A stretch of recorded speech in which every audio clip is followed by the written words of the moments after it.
하나님 말씀은 신약성경 사도행전 28장입니다. 사도행전 28장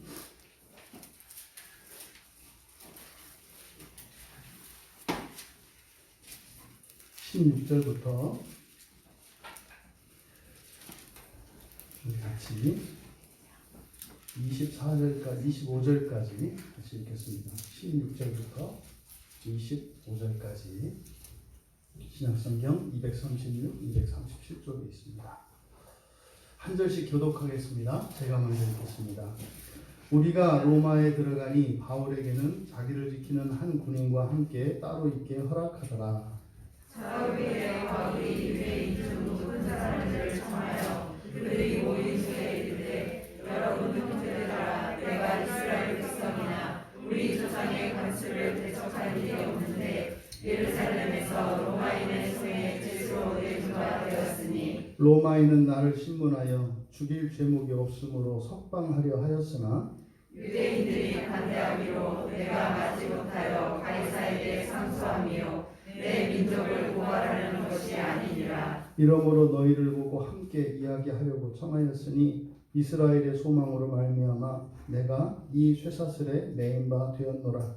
그들이 이르되 우리가 유대에서 내게 대한 편지도 받은 일이 없고 또 형제 중 누가 와서 내게 대하여 좋지 못한 것을 전하든지 이야기한 일도 없느니라. 이에 우리가 너희 사상이 어떠한가 듣고자 하니 이 파에 대하여는 어디서든지 반대를 받는 줄 알기 때문이라 하더라.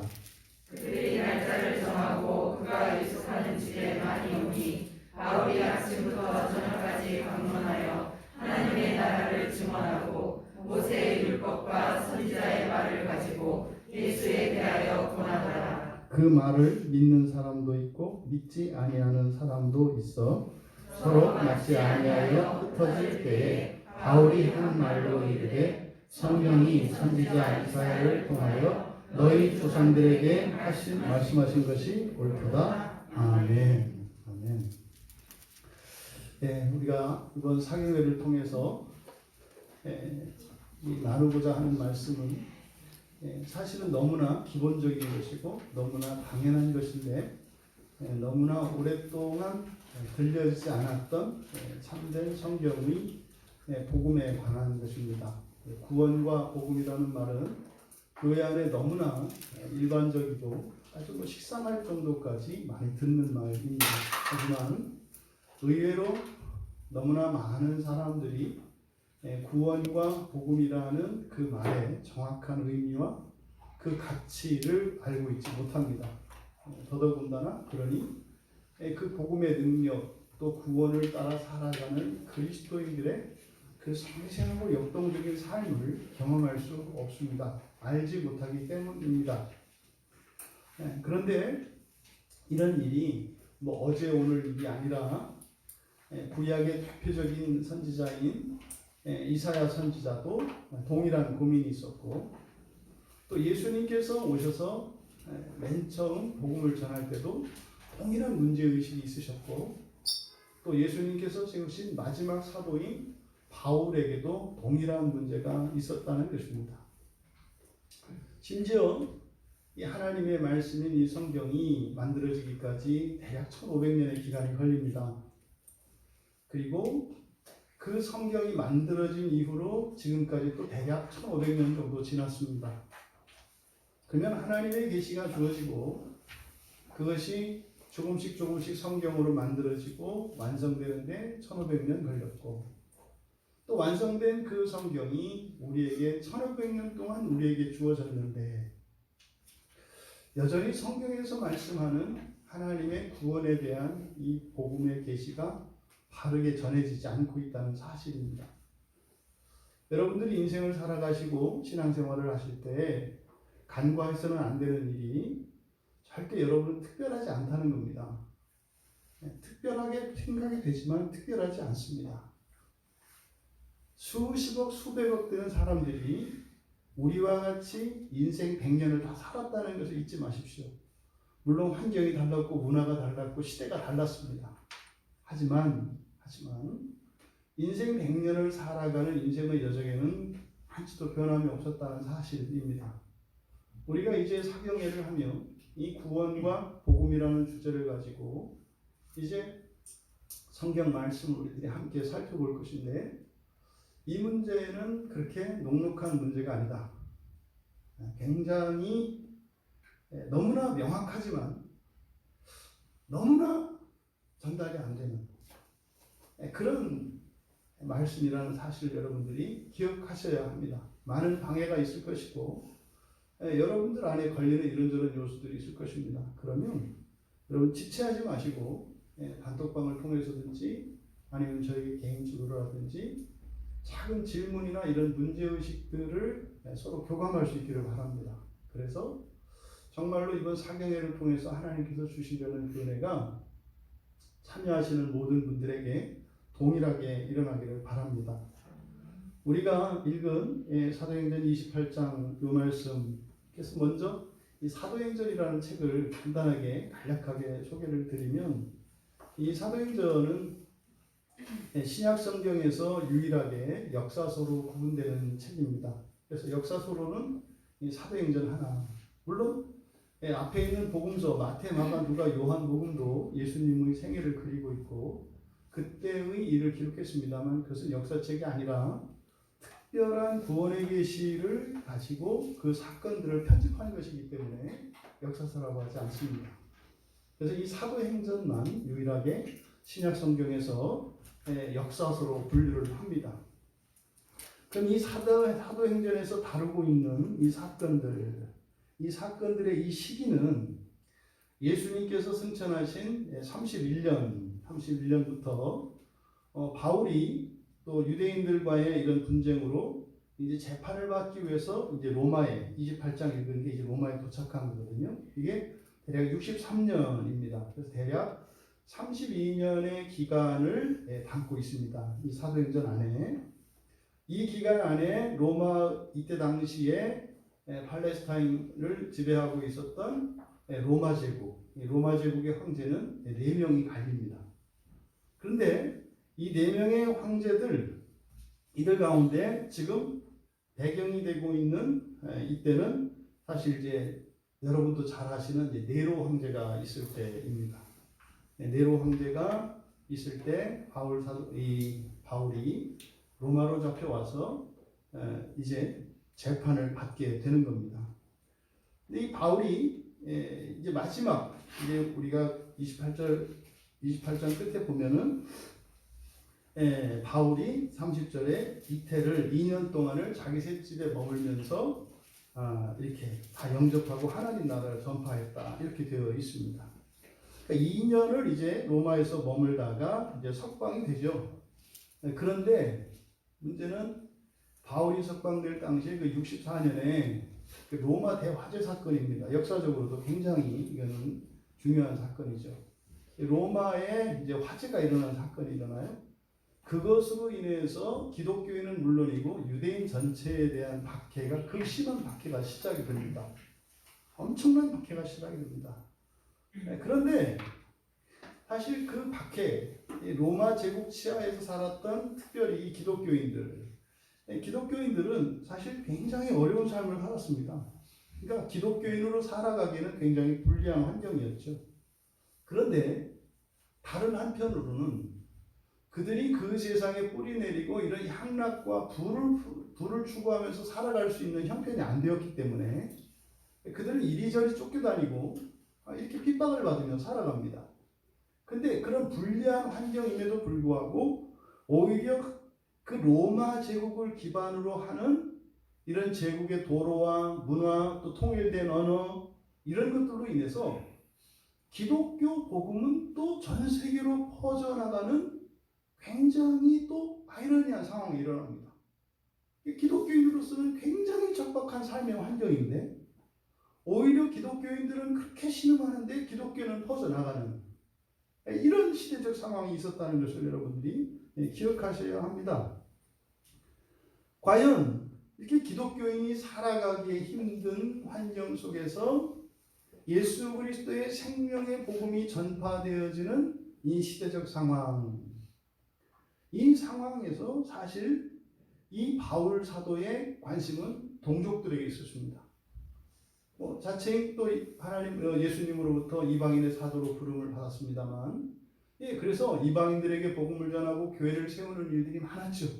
수많은 이방인들이 예수를 믿고 정말 그 하나님 나라의 복음에 들어와서 인생을 완전히 바꾸는 이런 일들이 일어났습니다. 그런데 늘 바울 사도에게는 그 죄책감과 고민이 있었습니다.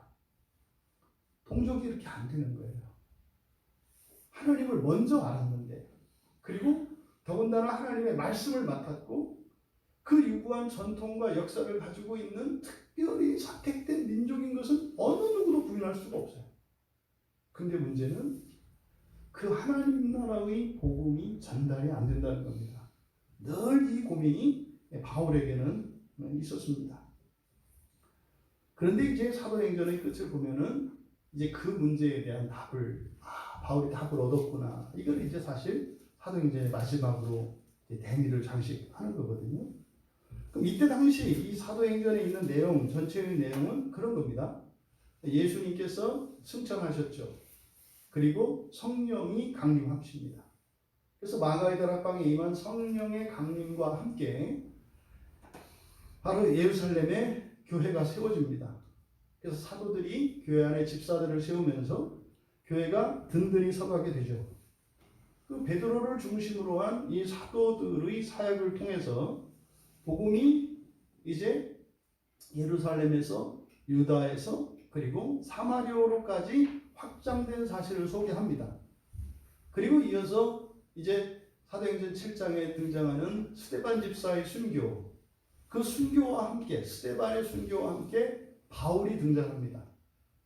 그래서 그때 교회가 세워지고 교회가 든든히 세워져 가면서 확장이 되어지는데 그때 박해가 일어납니다.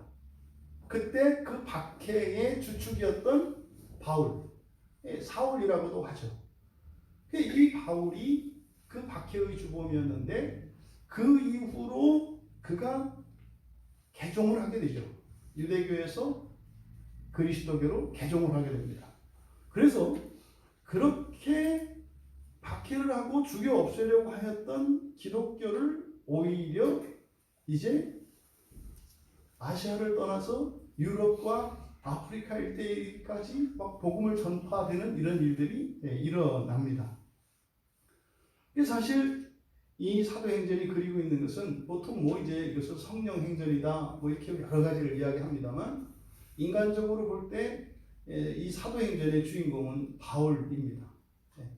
교회가 점점 세워지고, 그래서 교회를 이제 없애기 위해서 박해하던 바울, 그가 그에게 일어난 어떤 변화를 통해서 오히려 자기가 없애려고 했던 그 기독교를 온 세계로 전파하는 복음의 기틀을 마련한 바울.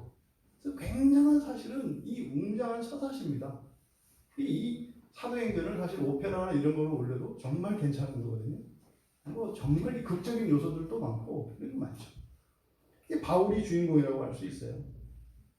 그런데 이 마지막 28장, 사도행전의 마지막 장인 28장은 이제 반란죄로 누명을 썼죠.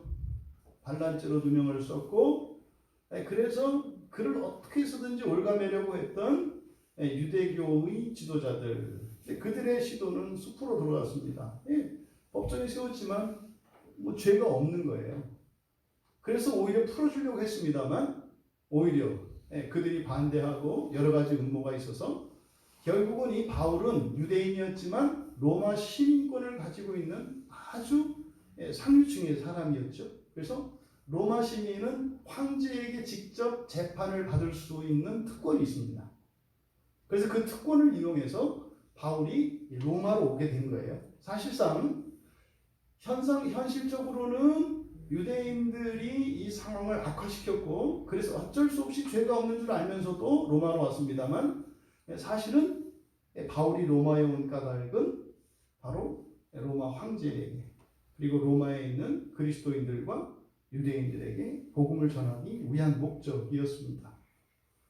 근데 반란죄로 이 반란죄라는 누녀이기는 하지만 죄목이 반란죄니까 이거는 굉장히 심각한 범죄입니다. 그런데 성경의 내용을 우리가 한번 읽어봤습니다만 16절에 그러지 않습니까? 로마에 들어갔지만 한 군인과 함께 따로 있게 허락하더라. 이게 뭡니까? 가택연금이 됐다는 거죠. 감옥에 처한 것이 아니라 집안에 있을 수 있게 했다는 거예요. 그래서 이제 로마에 집을 마련합니다. 바울이 죄수로 끌려가는데 돈이 어디 있겠어요? 이게 지금 보면 17절에 사흘 후에 이렇게 되거든요. 그러니까 이미 사실은 그 앞에 11절에서부터 쭉 읽어보면 바울을 이제 마중 나온 사람들이 있어요. 이게 뭐냐면 로마 교회 교인들이겠죠. 그들이 마중 나와서 이 바울의 모든 것을 수발을 든 겁니다. 그래서 가택연금이 되니까 로마 교회에서 이제 집을 마련해 준 거죠. 마련해 줘서 이제 그 집 안에서 거하게 된 겁니다. 그래서 감옥 생활이라기보다는 그리고 연금 상태도 아니었던 것 같아요. 굉장히 자유로웠거든요. 심지어는 우리가 쭉 읽어봤습니다만 많은 사람들이 드나들어요. 그러니까 오히려 이건 뭐 간수라기보다는 지켜지기 위한 것이었던 걸로 봐요. 왜? 로마 시민이기 때문에 유대인들로부터 어떤 위협을 당할까봐 이렇게 이제 보호하고 있는 그런 모습입니다. 그래서 이 바울이 이 집에서 로마에서 2년 동안 지내게 되는데 이때 맨 처음에 한 일이 뭐냐면 이제 성경에 소개된 맨 처음 한 일은 아마 교회 갔을 것 같아요. 로마 교회 교인들을 만났을 거고 교회 갔을 겁니다. 보나마나 갔을 겁니다. 근데 그 얘기는 안 하죠. 안 하고 여기에 이제 성경에 누가가 기록한 내용으로 맨 처음 소개한 일은 로마에 거주하는 유력한 유대인들을 집으로 초대한 일이에요. 그래서 로마에 있었던 유대인들을 집으로 초대해서 자신을 변호합니다. 스스로. 나 죄 없는 사람이다. 그리고 오해를 풉니다. 내가 절대로 우리 동족을 배반한 것도 아니고 유대교를 내가 배척하는 것도 아니다. 사실 내가 바리새인으로서 우리 유대교에서 우리가 믿던 여호와 신앙에서 그때는 뭐 유대교라고도 안 하죠. 그냥 여호와 신앙이지 않습니까? 구약 성경에 따른 그 우리들의 참 신앙의 그 진리, 내가 풀지 못했던 그것이 있는데 사실은 예수님을 만나고 나서 이 기독교 안에, 이 그리스도 안에 그 진리가 있는 것을 내가 발견했다. 그래서 그들에게 이제 구약 성경을 가지고 설명을 하는 거예요. 그러니까 지금 바울이 이들에게 구약 성경을 사실은 가르친 거거든요. 근데 굉장히 탁월했던 것으로 보여요. 왜냐하면 사람들이요, 뭐 예약을 하고 올 정도였다 이렇게 얘기를 해요. 사람들이 너도 나도 앞다퉈 온 거예요. 그래서 시간이 안 돼서, 그리고 바울이 가르친 것을 보면 아침부터 저녁까지 했다 그래요. 그러니까 하루 종일 문전성시를 이뤘던 겁니다. 계속해서. 이거 뭐예요? 바울이 이야기한 것은 구약 말씀이었고 구약에 특별히 이런 토라와 선지서를 가지고 이야기를 했다고요. 그런데요, 다 맞는 거죠. 알아들을 수 있는 거예요. 그런데 해석이 좀 다른 거죠. 맞는데 이상한 거예요. 맞는데 이상한 거예요. 그래서 사람들이 계속 들어왔습니다. 근데 바울이 전한 것은 무엇이었습니까? 하나님 나라와 예수였습니다. 그러니까 구약 성경을 가지고 하나님 나라에 대해서 그리고 예수에 대해서 가르쳤다고요. 그러니까 23절에 하나님 나라를 증언하고 모세의 율법과 선지자의 말을 가지고 예수에 대하여 권하였다. 여러분들은 그냥 당연히 그럼 당연히 받아들일 수 있나? 이렇게 생각하지 않겠습니까? 그런데 24절에 뭐라고 했어요? 같이 한번 읽겠습니다. 다시 한번 시작. 그 말을 믿는 사람도 있고 믿지 아니하는 사람도 있었다. 이상한 얘기예요. 사람들이 문전성기를 일종으로 계속 온 것은 무슨 말이에요? 틀린 말이 아니에요. 틀린 말이 아니에요. 그런데 그 결과는 24절이에요. 근데 지금 우리말 성경에는 뭐 반쯤은 믿은 걸로 나와 있는데 사실은 아무도 안 믿었다는 얘기예요. 24절이 말하는 것은. 왜냐하면 앞에 그 말을 믿는 사람도 있다 할 때 이 믿다라고 하는 말은 피스티오예요. 피스티오가 믿다라는 뜻이에요. 근데 명사로는 피스티스, 동사로는 피스티오가 믿다라는 말인데 이 믿다라는 말의 어원은 페이토라는 말이에요. 페이토는 설득하다라는 뜻이에요. 그래서 믿음의 그 기초는 뭐예요? 설득되는 겁니다. 이성적으로 설득이 되든 아니면 이렇게 감성적으로 설득이 되든 아니면 의지적으로 순복이 되든 어떤 형태로든지 설득이 된 후에라야 사실은 믿어지는 거예요. 그러니까 성경에서 말하는 믿음은 전인적인 믿음이죠. 온전한 믿음은 전인적인 믿음이에요. 그런데 지성과 이 지정의 이 인격의 세 요소 가운데 어느 한 측면으로도 믿을 수가 있어요. 지성적으로도 믿을 수 있고요. 감성적으로 믿을 수 있고 의지적으로 믿을 수 있어요. 의지적으로 믿는다는 것은 뭐예요? 나보다 나아요. 그 말하는 사람이. 모든 면에서. 그러니까요. 존경하고 따를만 해요. 이게 사실은 대부분 사람들이 가장 바라는 거죠. 감성적으로는 뭐예요? 끌려요. 뭔지 무슨 말인지 아무도 못 알아듣겠는데 끌려. 그냥 좋아. 이게 감정적으로 설득이 되는 거예요. 지성적으로는 뭐예요? 논리 정연한 겁니다. 근데 사실은 이 세 가지가 다 이루어져야죠. 세 가지가 다 이루어져야 합니다. 이게 이제 궁극적인 목표예요. 그런데 이런 어떤 설득의 과정이 없는 믿음은 없어요. 그런데 설득 자체가 믿음은 아닙니다. 달라요. 이게 지성적으로 설득되어서 믿었을 때도 피스티오라고 해요. 근데 여기는 피스티오라는 말을 쓰지 않고 페이토를 써요. 페이토를. 그러니까 그 말을 듣고 믿는 사람도 있고가 아니라 설득된 사람도 있고 이런 뜻이에요. 바울의 말을 듣는데요. 설득된 사람도 있고 그리고 믿지 않는 이 말은 이제 피스티오 앞에다가 부정적도 R을 붙여서 믿지 않는다 이렇게 되어 있어요. 그러니까 지금 누가가 24절에서 이렇게 기록한 것은 그때의 결과를 얘기한 거거든요. 그렇게 사람들이 많이 찾아오고 아침부터 저녁까지 바울이 그냥 아주 목이 터져라고 그냥 아주 부필가루 그냥 목에 하면서 그렇게 가르쳤는데 그렇게 전했는데 뭐예요? 일부 사람들은 어떤 지적인 이런 충족을 채우고 떠나갔고 어떤 사람들은 믿지 않았다라고 하는 것은 뭐예요? 설득도 안 됐다고 얘기를 하는 거예요. 어떤 사람들은요 그냥 무조건 믿으려고 하지 않았다. 그래서 논쟁만 계속 있었다는 겁니다. 이게 지금 25절에서 서로 맞지 아니하여 흩어졌다 이렇게 얘기를 하는 거예요. 그렇게 찾아온 건 뭐고 서로 맞지 않는 건 뭐냐 이 말이죠. 여기서 긴장이 있는 거예요. 알겠어요. 뭐 이상한 얘기는 아니에요. 그런데요 안 맞아요. 근데 이게 안 맞아요. 이상한 거죠. 바로 누가가 얘기하려고 하는 것은 지금 이겁니다. 이 페이토라고 하는 이 말은 특별히 유대인들, 이 누가는 이 페이토라는 말을 언제 쓰냐면 누가복음과 사도행전 전체를 찾아보면 이 페이토라는 말을 사용하는 것은 사도들이 또는 그리스도인들이 유대인에게 복음을 전할 때 이 페이토라는 말을 써요. 그러니까 복음을 선포하다 이렇게 하는 것이 아니라 그들에게는 설득한다 이렇게 이야기를 해요. 그러니까 이것은 그들이 받아들이지 않은 것을 말합니다. 그러니까 그들의 유대교 신앙을 버리고 기독교로 개종하지 않은 것을 나타내는 거예요. 그러면서 이때 한 말이 바울이 인용한 말이 뭐라는 거예요? 이사야서 말씀을 인용했다는 거예요. 이사야서 말씀을. 이사야서 말씀이 뭡니까? 못 알아먹는 거죠. 못 알아먹는 거.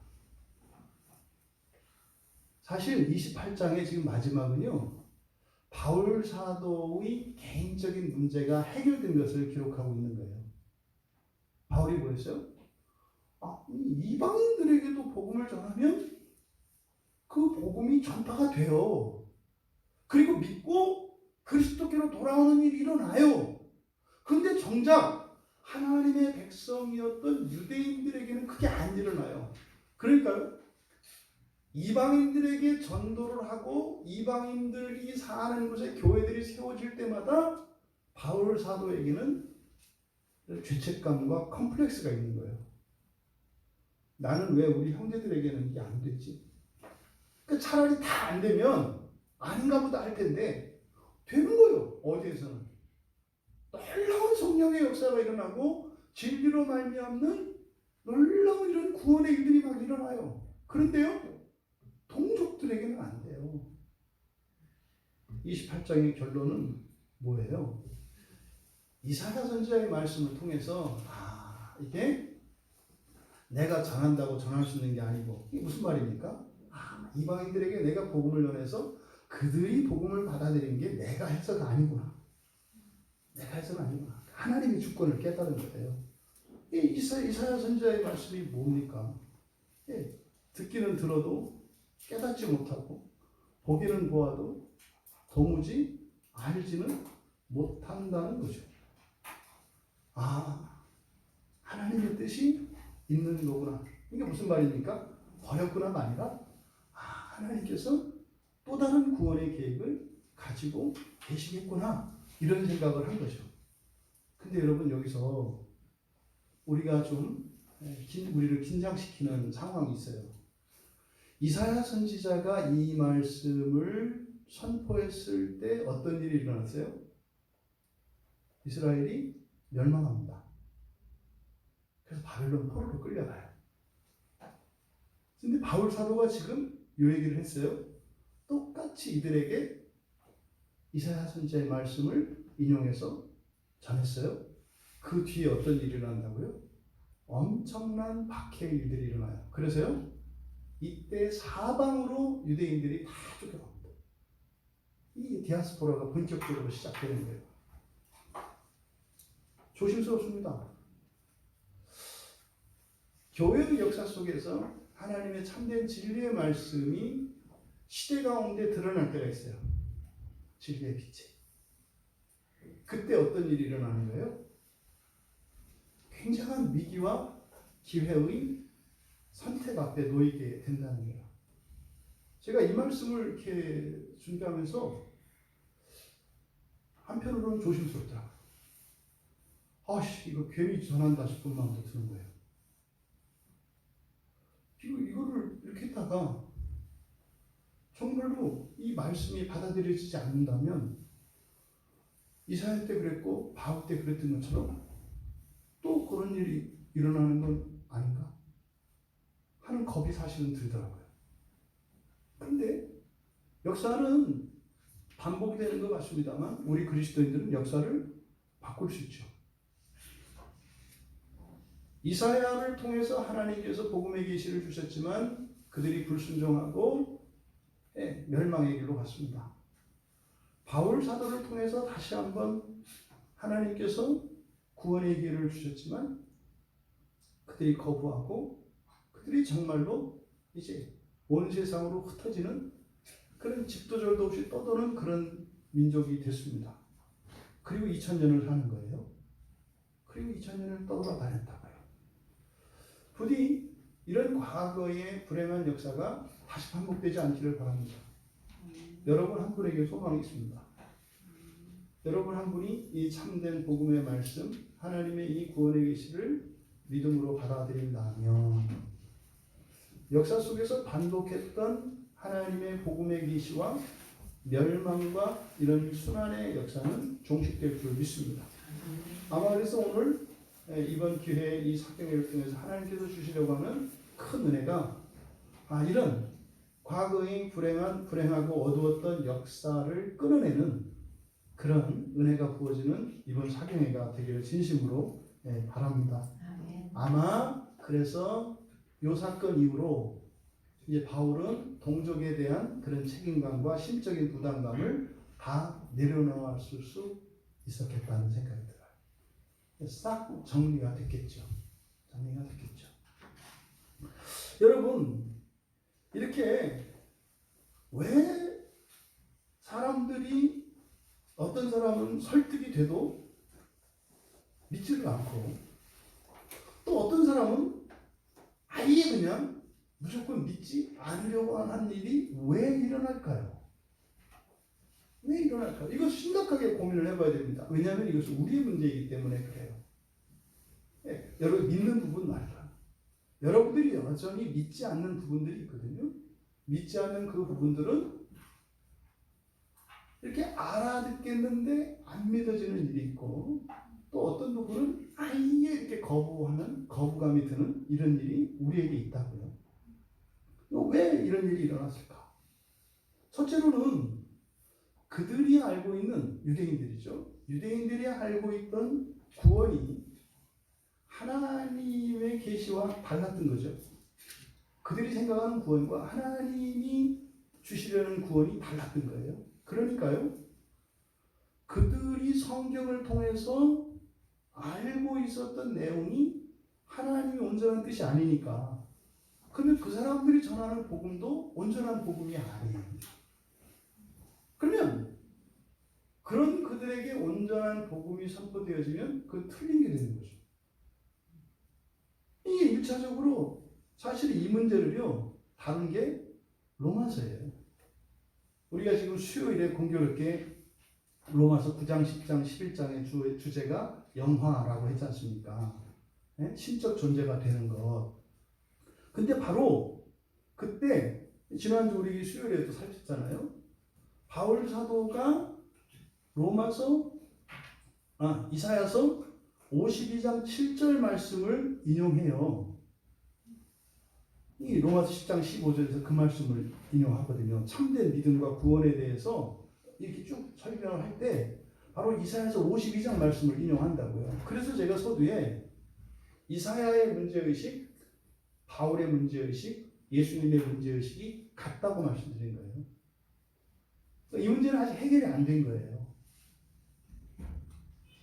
성경을 이제 광야교회를 개척하고 우리가 이제 이 교회 안에서 원문 성경을 보면서부터 저는 사실 이제 그때부터 어떻게 보면은 참 쉽지 않은 길을 가게 됐습니다. 성경을 열게 되면서부터 사사건건 부딪히는 거예요. 읽을 때마다 제가 배웠던 것들과 우리가 가지고 있는, 우리는 합동축 교단이고 총신에서 지향하는 또 배웠던 이런 개혁신학의 어떤 굵직굵직한 교리들이 있는데, 그 큰 덩어리에 있어서는 큰 문제가 없는데 그 중간중간 모세혈관과 같은 설명되지 않았던 내용들이 이제 성경 안에서 막 나오는 거죠. 근데 이게 받아들여지지 않습니다. 근데 하나같이 하는 얘기가 뭐냐면 이게 좀 잘못됐다고 좀 얘기를 해달라는 거거든요. 근데 잘못됐다는 얘기는 안 하고 이상하다고만 해요. 그러니까 나도 이상하니까 이상하다고 하는 건 이상하지 않아요.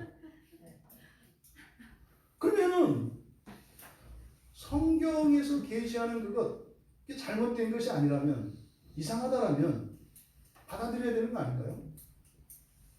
성경에 분명히 써 있고, 그런데 낯선 것이면 받아들여야죠. 그 길을 따라가야 되는데 안 갑니다. 안 가요.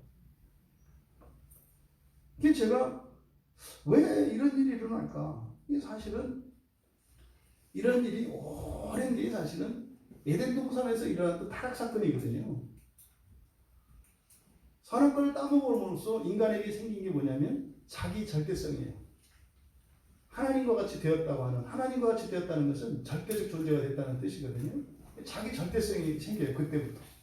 그 이전까지는 하나님 말씀에 대입하지 않는다고요. 대입하더라도 잘못한 거 알아요. 그래서 알아서 숨잖아요. 근데 그 뒤로는 어떤 일이 일어나냐면 뻗댑니다. 뻗대요. 이게 뭐냐면 자기 절대성이에요. 자기 절대성. 그러니까 자기 절대성이 하나님 말씀 앞에 충돌하는 거죠. 그때 꺾여야 되는데 안 꺾이는 거예요. 구약의 이스라엘 자손들이 그랬고, 예수님 당시에 종교 지도자들이 그랬고, 그리고 사도들이 복음을 전하던 1세기 후반에까지도 그랬고, 그 이후로도 계속되고 있는 거죠. 여러분, 여러분들은 절대적으로 옳은 것이 무엇입니까? 여러분에게 절대적으로 옳은 것, 절대적으로 틀릴 수 없는 것 하나밖에 없어요. 성경입니다. 성경 이외에는요 절대적인 게 없어요. 성경은 절대적이에요. 이제 뭐 내일 모레 사실 본격적인 얘기들을 이제 하겠습니다만 이거 상당히 다루지 않았던 이런 주제들이고, 근데 이건 뭐 이미 우리 교회 안에서 뭐 오랫동안 계속 이야기 되어졌던 내용이죠. 그래서 부활의 문제, 구원의 문제, 그리고 사실은 죽은 자의 구원에 관한 부분, 조상이 되어야 되는 부분입니다. 인간의 존재의 변화에 대한, 이게 사실은 이 구원의 핵심이거든요. 이게 핵심이에요. 그것을 사실 뭐라고 하냐면 부활이라고 해요. 부활의 복음. 그게 이제 하나님 나라와 관련되어 있고, 요 이제 주제들을 성경적으로 제가 설교를 하려고 합니다. 부디 여러분들이 눈치 보지 않으셔도 돼요.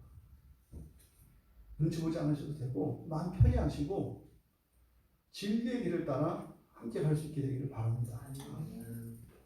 제가 느끼는 게 뭐냐면요, 성경을 알아가니까요, 제가 알겠어요.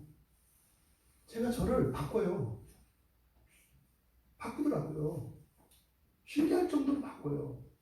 심각하게 고민하고요, 문제가 뭔지를 알겠고요, 바꿔야 되겠다는 이런 열망이 있고요, 또 바뀌는 일들이 일어나요.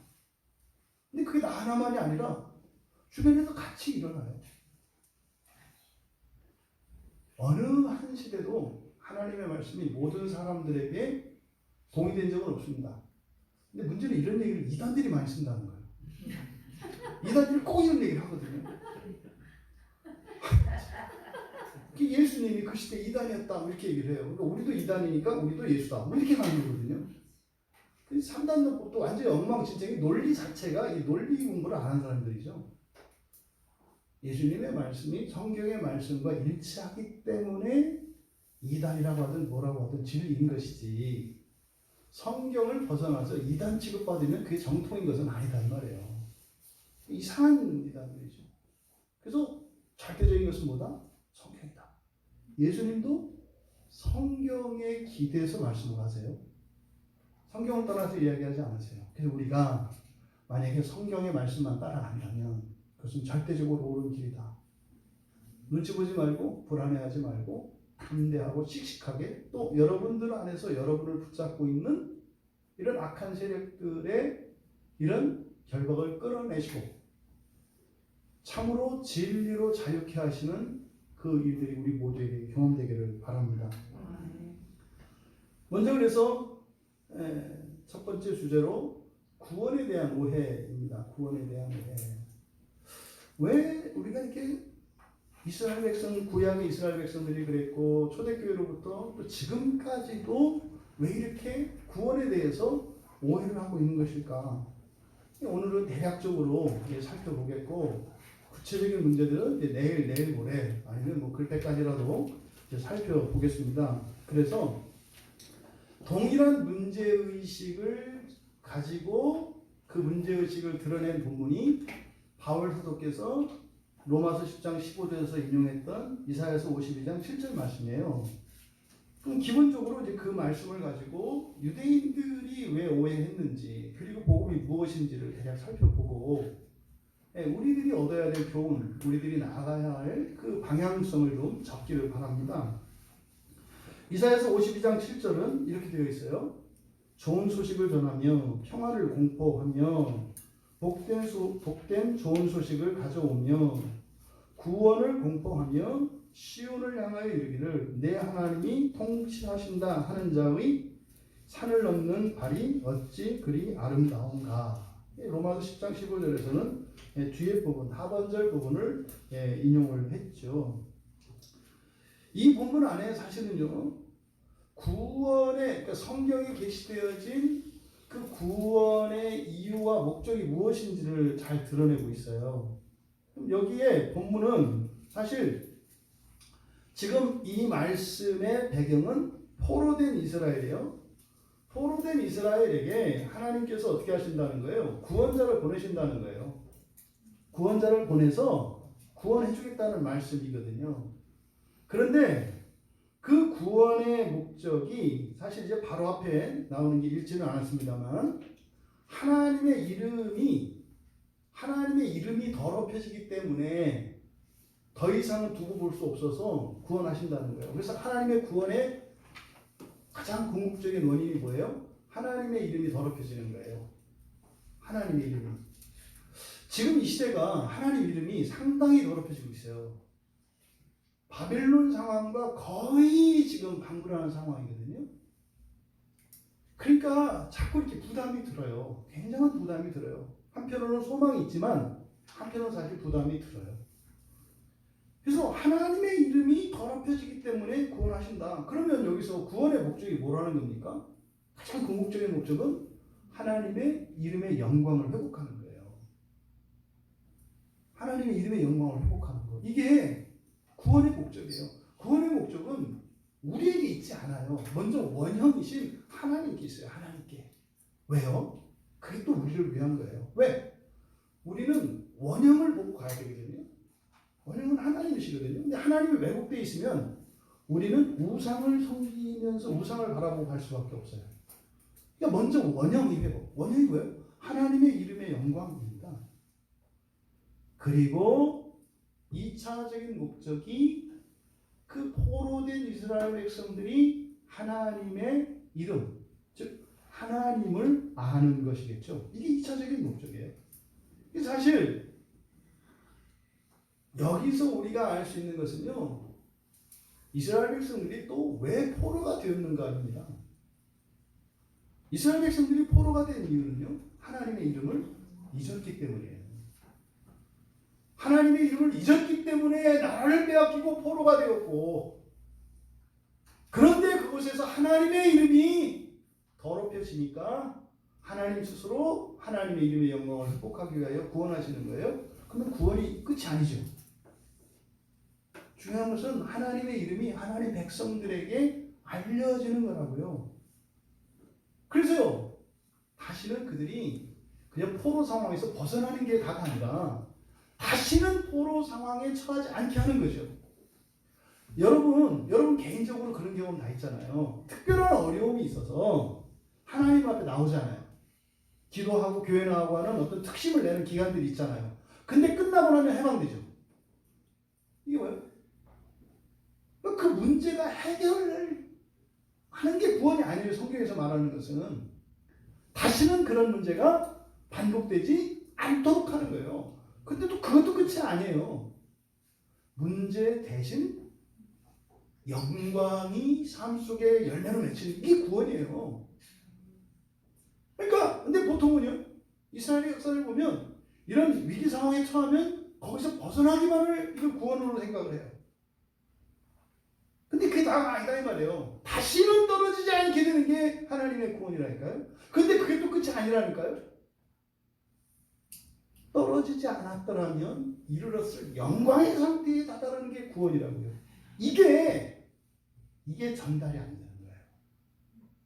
이게 안 되는 거예요. 이게 지금도 마찬가지예요.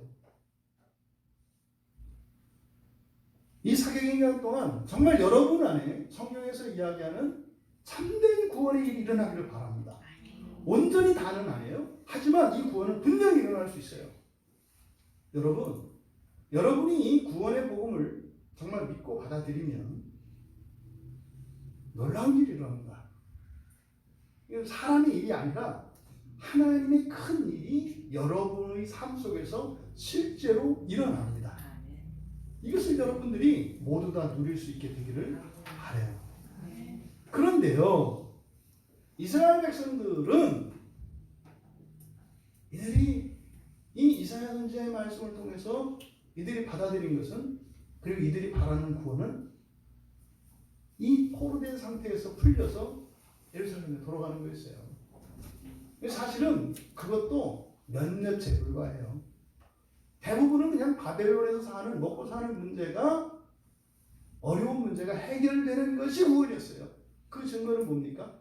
이들이 나중에 포로 귀환할 때 극소수만 돌아옵니다. 돌아오지 않아요. 더 나아가서 그 가운데 성전 재건에 참여하는 이 일도 지지부진합니다. 그러니까요, 중간에 턱턱턱턱턱 걸리는 거예요. 이 걸림돌들이 너무 많아요. 이것이 유대인들이 바라보는 구원에 대한 오해가 얼마나 옳은 역사적 배경을 가지고 있는가를 우리에게 알게 합니다. 근데 이들이 하나 잊어버리지 않는 거 있죠. 이 유대인들 구약의 이스라엘 자손들의 소원 딱 하나예요. 지금도 유대인들에게 소원 물어보면 딱 하나예요. 뭐예요? 메시아 강림이에요. 메시아 강림. 근데 메시아 오면 뭐하게? 이게 다른 거예요. 메시아 오면 뭐하게? 그러니까 그냥 포로지에서 우리를 해방시켜주는 거. 근데 사실 이스라엘의 시작은요, 출애굽에서 시작됐죠. 이미 해방된 사람들이에요. 해방될 필요가 없다고요. 근데 또다시 반복하고 있는 거잖아요. 이것은 하나님이 해주신 게 아니라 사실은 본인들 스스로 할 수 있는 일이다 이 말이에요. 이게 뭐예요? 하나님을 아는 지식을 회복하면 저절로 되는 거예요, 사실은. 근데요, 회복은 고사하고 이제는 하나님의 이름까지 더럽히고 있으니까. 이게 지금 오늘날 한국교회 상황 아닙니까? 하나님의 말씀만 정확히 알고 있으면 그 말씀으로 구원이 일어나요. 네? 절대 교회는 이렇게 사람들한테 깔 보이거나 만만하게 보일 수가 없는 것이에요. 교회는 그런 데가 아니에요. 근데 이사야 선지자가 말씀을 주셨던 포로 가운데 있는 이스라엘 백성들에게 그 구원의 복음을 전해줬지만 그들이 생각하는 메시아, 다시 말해서 와서 우리에게 구원을 줄 메시아에 대한 그 기대, 그 자체가 이미 왜곡되어 있었어요. 그것을 정리하면 그런 거잖아요. 지금 여기서 나타나는 단어들이 뭡니까? 평화, 좋은 소식, 그죠? 좋은 소식을 전하며 평화를 공포하고, 원문을 직역하면 이렇게 돼요. 또 복된 소식을 가져오며 구원을 공포하고 하나님이 통치하신다. 동사 세 개로 되어 있어요. 그러니까 평화를 공포하고 구원을 공포하고 하나님이 통치하신다고 말하는 거예요. 여기서 중요한 키워드는요, 평화, 구원, 하나님 통치 이렇게 되잖아요. 그러면 이들에게 딱 꽂혔던 거는 뭐예요? 평화와 구원이에요. 평화와 구원. 뭡니까? 여러분들이 어떤 문제가 있을 때 평화를 주시고, 평화를 준다는 것은 그냥 마음의 평화가 아니에요. 그죠? 이제 뒤에 가서 우리가 살펴보겠습니다만 모든 것이 완전해진 상태를 샬롬이라고 하는 거예요. 대충 불교식으로 이렇게 마음 달래고 마음을 비워서 뭐 이렇게 허허하는 이런 거 아니에요. 하나님의 평화가 임하면 주변의 평화가 퍼져나가요. 하나님의 평화는 우리의 세상의 평화와 같지 않아요. 나만 누리는 게 아니에요. 하나님의 평화가 임하면요, 대표적인 사람이 요셉이에요. 요셉에게 평화가 임하니까 어떻게 해요? 나라와 민족이 살고 고대 근동이 다 살잖아요. 요셉이 그렇게 하려고 한 거 아니에요. 그냥 요셉 안에 평화가 임하니까 그렇게 되는 거죠. 그런데 이들이 바라보는 평화는 그런 평화가 아니에요. 그리고 구약의 백성들이 이 구원이라고 했을 때 구원은 그냥 바벨론의 압제에서 벗어나는 뭐 이런 거였었죠. 그런데 예수님께서 오셔서 맨 처음 전하신 복음이 뭐였어요? 회개하라, 하나님 나라가 가까워진다. 이건 사실은요, 이사야 선지자를 통해서 주셨던 구원의 복음을 이제 다시 예수님이 뒤이어서 선포하시는 내용이에요. 구약에 너희들에게 계속 선포되었던 그 참된 복음, 그것의 핵심은 뭐였다? 하나님 나라의 도래였다. 근데 이미 이사야서 52장 7절에 있잖아요. 하나님이 통치하신다 그랬잖아요. 하나님이 통치하신다. 그러니까 앞에 있는 좋은 소식, 뭐 복된 좋은 소식, 또 평화, 구원, 이거는 사실은 다 어디에 있는 겁니까? 하나님 나라 안에 들어가 있는 거예요. 하나님 나라 안에. 그러니까 유대인들에게 바로 유회개이죠. 예수님께서 회개를 촉구하신 이 회개는 뭡니까? 지금도 2000년이나 지난 지금도 이 회개의 촉구를 공자의 말을 대신해서 가르쳐요. 당신 이웃집에게 돈 빌려 쓰고 안 갚은 거 회개하시오. 당신 몰래 남모르게 한 죄를 고백하고 회개하시오.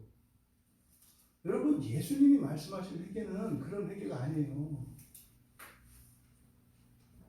그것도 없어요. 그 관심도 없고요. 예수님이 말씀하신 회개의 핵심은 뭐였어요? 제발 땅만 보지 말고 눈을 들어 하늘 보라는 거예요. 그래서 눈을 들어 하늘 보라 찬양을 한 거예요.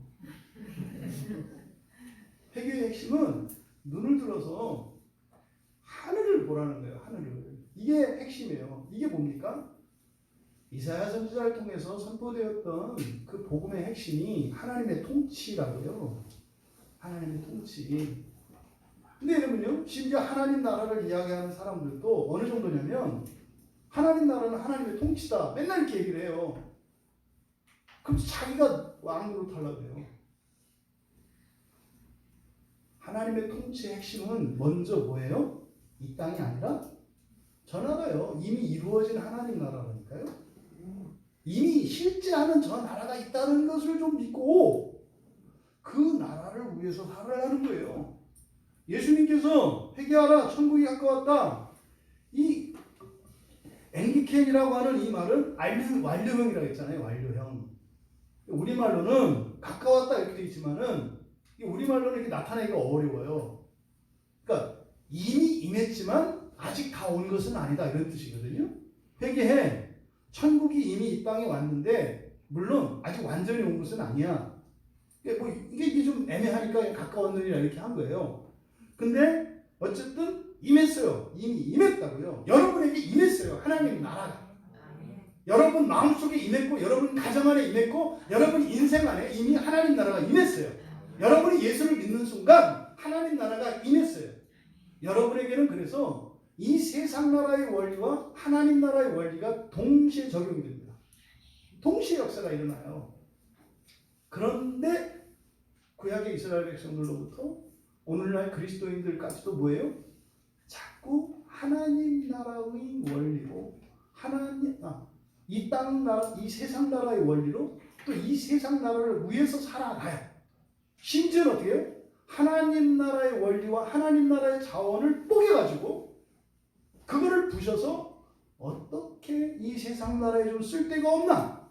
근데 쓸데가 없거든요. 그러니까 또 이게 버릴 수는 없으니까 한쪽에 잔뜩 썰어가지고 이 집이 좁아지니까 자꾸 집만 넓히려고 해요.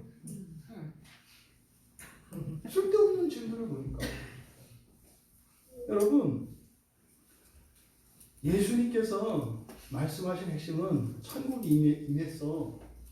근데 너희들은 그 나라를 바라지 않아. 이거는 역사적 배경을 두고 있다고요. 돌아가라고 했다니까요. 니네 나라로 가라고. 해방이 됐어요. 그런데요, 안 간다니까요. 거기 눌러 앉았다니까요. 교회 안에 이미 여러분들이 예수를 믿는 순간 세상의 포로가 아니에요. 뭐예요? 여러분 스스로 자발적으로 귀신을 키운다고 그랬죠. 귀신은 하나님의 권능으로 쫓아내는 게 아니에요. 있어요. 그런 경우 있어요. 하지만 대다수는 뭐예요? 여러분 스스로 자초하고 있다는 거예요. 여기서 여러분 이걸 가지고 이거를 꺾어서 들으면 그러면 내가 지금까지 살면서 망하고 아프고 이렇게 했던 게 내 책임이라고 얘기하는 거예요? 그 얘기하는 거 아니에요. 오늘 또 그 얘기 아닌 것도 아니에요. 근데 그 얘기는 아니에요. 여러분 잘 들으셔야 돼요. 이 사랑의 마음으로 들으셔야지 이렇게 오해로 들으시면 안 돼요. 이게 예수님 말씀이에요. 천국이 이미 임했지만 너희는 그 나라를 바라지 않는다. 네? 바라지 않는다. 그리고 나서 예수님이 이렇게 복음을 전하시고 그 이후로 쭉 하신 얘기는 뭐냐면 마태복음에서 나오는 거는 뭐냐면 안 믿으니까 천국이 도래한 증거들을 보여주시는 거예요. 천국이 진짜로 이 땅에 임했다는 걸 보여주세요. 그게 이제 마태복음 4장 23절에 예수님께서 온 갈릴리에 두루 다니사 그들의 회당에서 가르치시며 천국 복음을 전파하시며 이게 뭐예요? 천국 임했다고 말씀을 하세요. 말로만 하는 것이 아니라 하나님 나라는 말에 있는 것이 아니라 능력이 있다. 그래서 백성 중에 모든 병과 모든 약한 것을 고치셨다. 이렇게 얘기해요. 하나님의 능력을 보이려고 하신 것이 아니라 참으로 하나님 나라가 임했다는 것을 눈으로 보여주신 거예요. 눈으로. 근데 여러분 구약의 마지막 선지자가 누굽니까? 요한이잖아요. 세례 요한. 세례 요한이 구약의 마지막 선지자예요. 그 마지막 선지자였던 요한. 그 요한이 궁금했던 것은 사실 과연 예수님이 메시아 맞나? 뭐 이런 거였죠. 제자들을 보내가지고 물어보잖아요. 당신 메시아입니까? 라고 물어보잖아요. 그때 마태복음 11장 5절에서 예수님께서 그냥 딱 맞다 이렇게 얘기를 하신 것이 아니라 맹인이 보며 못 걷는 사람이 걸으며 나병 환자가 깨끗함을 받으며 못 듣는 자가 들으며 죽은 자가 살아나며 가난한 자에게 복음이 전파된다 하라. 여러분 지금 예수님께서 하신 이 말씀이 말씀하신 예수님과 듣는 사람들이 다르다는 거 아십니까? 여러분들 교회 와서 효과를 받아죠. 효과. 예수 효과. 그러니까요. 그냥 하늘나라는 하늘에 있고 이 세상 나라는 이 세상에 있고 대신 예수 믿는 사람들에게 하늘나라의 효과가 이 땅에 임하길 바라죠. 그쪽도 이쪽으로 좀 보내주길 바란다고요. 나라는 그냥 공존하자. 예? 통일은 하지 말고 각자 따로 살 때 그냥 뭐 자유왕래도 아니야 사실은. 저 위쪽에 뭐 광물이랑 지하자원 많으니까 그런 거나 좀 보내라. 뭐 이런 방식인 거죠. 여러분들이 정말 심각하게 고민을 하셔야 됩니다. 심각하게 고민하셔야 돼요. 이게 다 넘지 못한 겁니다. 수천 년 동안 만만한 문제라고 보시면 안 돼요. 여러분이 나는 아니야 하나님 나라를 다 그렇게 생각했어요. 다 그렇게 생각했는데 넘지 못한 거예요. 쉽게 생각하시면 안 돼요. 과연 하나님의 통치, 하나님의 나라 이것이 먼저인가? 사실은 그게 임하면 어떻게 되는 거예요? 다 끝나는 거예요. 그 안에 여기 제시되어진 모든 것들은 그냥 부수적인 효과로 그냥 주어지는 거죠. 그러니까 지금 이스라엘 백성들은요, 사실은 하나님 나라가 임하는 걸 원하지 않아요. 왜? 자신들의 절대성이 깨지지 않기를 원한다고요. 그러니까 예수님이 전하신 이 구원의 복음의 핵심은 뭡니까? 가치의 우선순위가 바뀌는 거예요. 뭘로요? 이 세상에서 하늘 세상으로. 이 세상에서 하늘 세상으로. 최소한 여러분들이 오늘 이 자리에 나오신 것은 이렇게 지금 같이 전도된 증거예요. 여러분들은 뭐 이런저런 뭐 이렇게 다 상황이가 다 다를 수 있습니다만 어쨌든 이런 자리에 이렇게 나왔다라고 하는 이것은 사실은 뭐예요? 여러분 안에 같이 전도가 일어난 거죠. 그 결과로 이렇게 되어지는 거예요. 그러니까 예수님께서 말씀하시고자 하는 거 너희들 제발 이 세상에서의 삶, 이 세상살이에서 하늘나라 살이를 위한 그런 계획, 생각, 노력, 심지어는 투자 뭐 이런 것 좀 하라는 거예요. 예수님 말씀. 야, 너 아파트 분양받아서 내일 모레가 입주인데 너 거의 뭐 가스레인지 하나 없다며. 근데 너 지금 뭐 몇백만 원짜리 옷 사고 이러면 되냐? 그것도 10개월 할부로. 너 당장 들어가면 가스 이어서 밥이라도 해 먹어야 되는데 너 그거 생각해야 되는 거 아니냐? 뭐 이렇게 지금 예수님 말씀을 하시는 거예요. 해결하는 게 여러분 뭐 하나님이 그렇게 우리가 할 수 없는 걸 하라고 하시겠어요? 끝도 없이 할 거를 이렇게 하라고 하셨겠어요?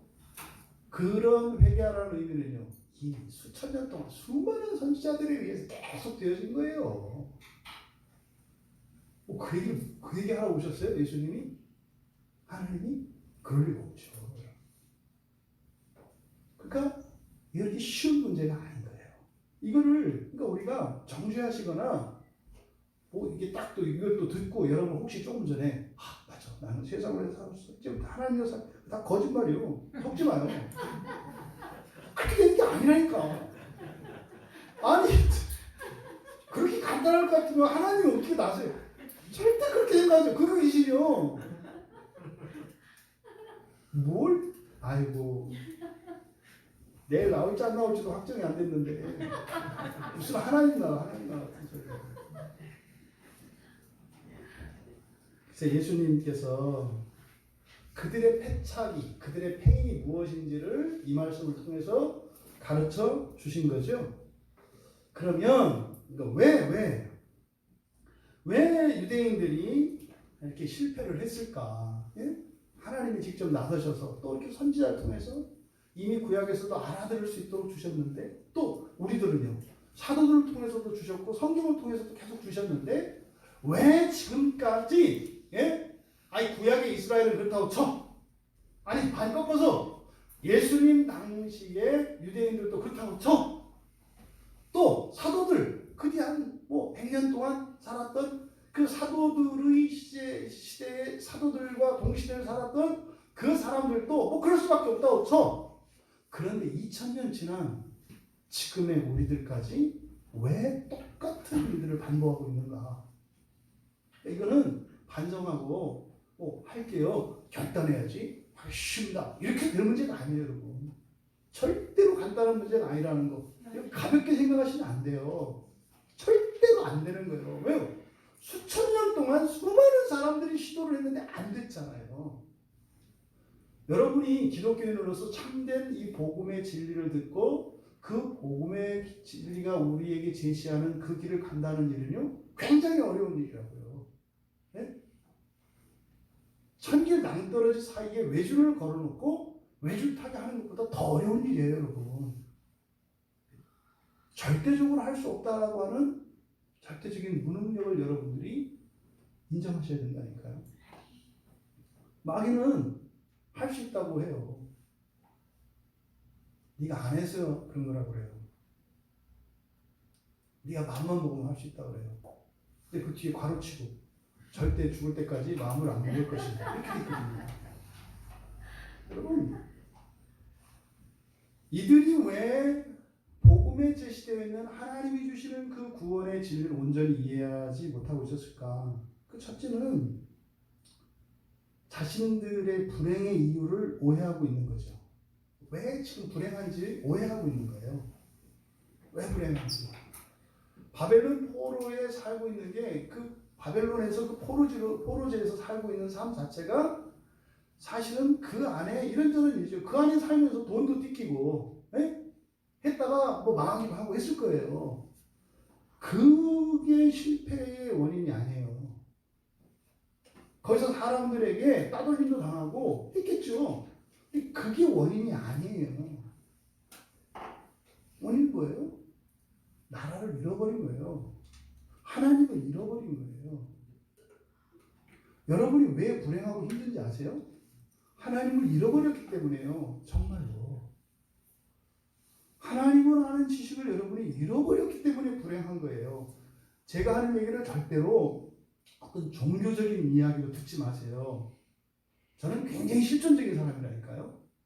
아주 현찰에 민감한 사람이에요. 아니, 돈이 그렇다는 게 아니라 예수를 믿고 공을 따르는, 제가 남지 않으면 절대로 안 해요. 유익이 있어야 한다니까요.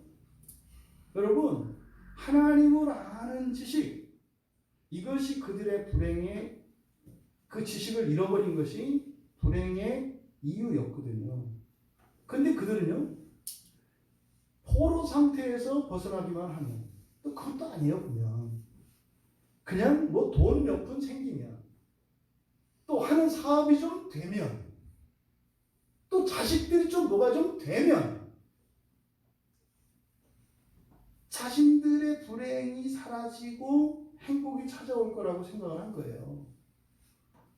자신들이 바라는 세상, 자신들이 원하는 인생이 뭐만 좀 상황이 바뀌면 될 거라고 그들은 생각을 했던 거예요. 근데 성경은 분명히 얘기하잖아요. 성경 하나님에 대한 지식이 없으면 어떤다? 망한다.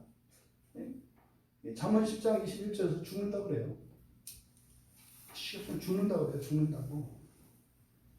이때 지식은 물론 율법을 통해서 주신 여호와를 아는 지식이에요. 구약에서 말하는 것은.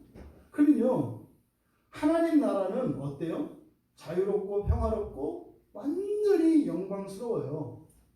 근데 그런 이유가 뭔지 아세요? 그 나라는요, 여호와 하나님을 아는 지식이 충만한 세상이기 때문에 그렇게 되는 거예요. 미국은 거지도 왜 때깔이 좋은 줄 알아요? 미국이 잘 사는 나라이기 때문에 그래요. 네? 이걸 잊지 마시라고요. 그러니까 하나님 나라가 그렇게 우리가 바라고 우리가 이 세상의 모든 것을 다 주고라도 바꾸어도 아깝지 않고 남는 거다. 왜 그런 나라예요? 하나님을 아는 지식이 충만한 세상이기 때문에 그래요. 그러면요, 여러분 가운데, 여러분 가정 가운데, 여러분의 사업장 가운데 하나님을 아는 지식이 충만하면 어떻게 돼요? 그렇게 되는 거예요. 됐다니까요. 하나님 나라가 이미 임했다니까요. 근데 왜 이래요? 지식이 없어 그렇다니까요. 진리예요, 진리. 서두에 말씀드렸잖아요. 성경은 진리예요, 진리. 하나님을 아는 지식이 충만하면 거기가 하나님 나라처럼 돼요. 현실적인 죄악은 있죠. 여러분들 그러지 않아요? 여러분들이 말씀을 듣고 설교를 듣고 깨닫고 은혜를 받으면 어떻게 돼요? 샬롬이 오죠. 네? 알 수 없는 자신감과 이런 담대함과 이런 게 오잖아요. 금방 중내 산에 이렇게 했다가 키좀 웃으면서 나가잖아요. 이게 뭐예요? 하나님을 아는 지식이 충만하면 하나님 나라가 그렇게 돼요. 그러면요, 사람이든 가정이든 환경이든 뭐든지 다 된다니까요. 다 돼요, 다.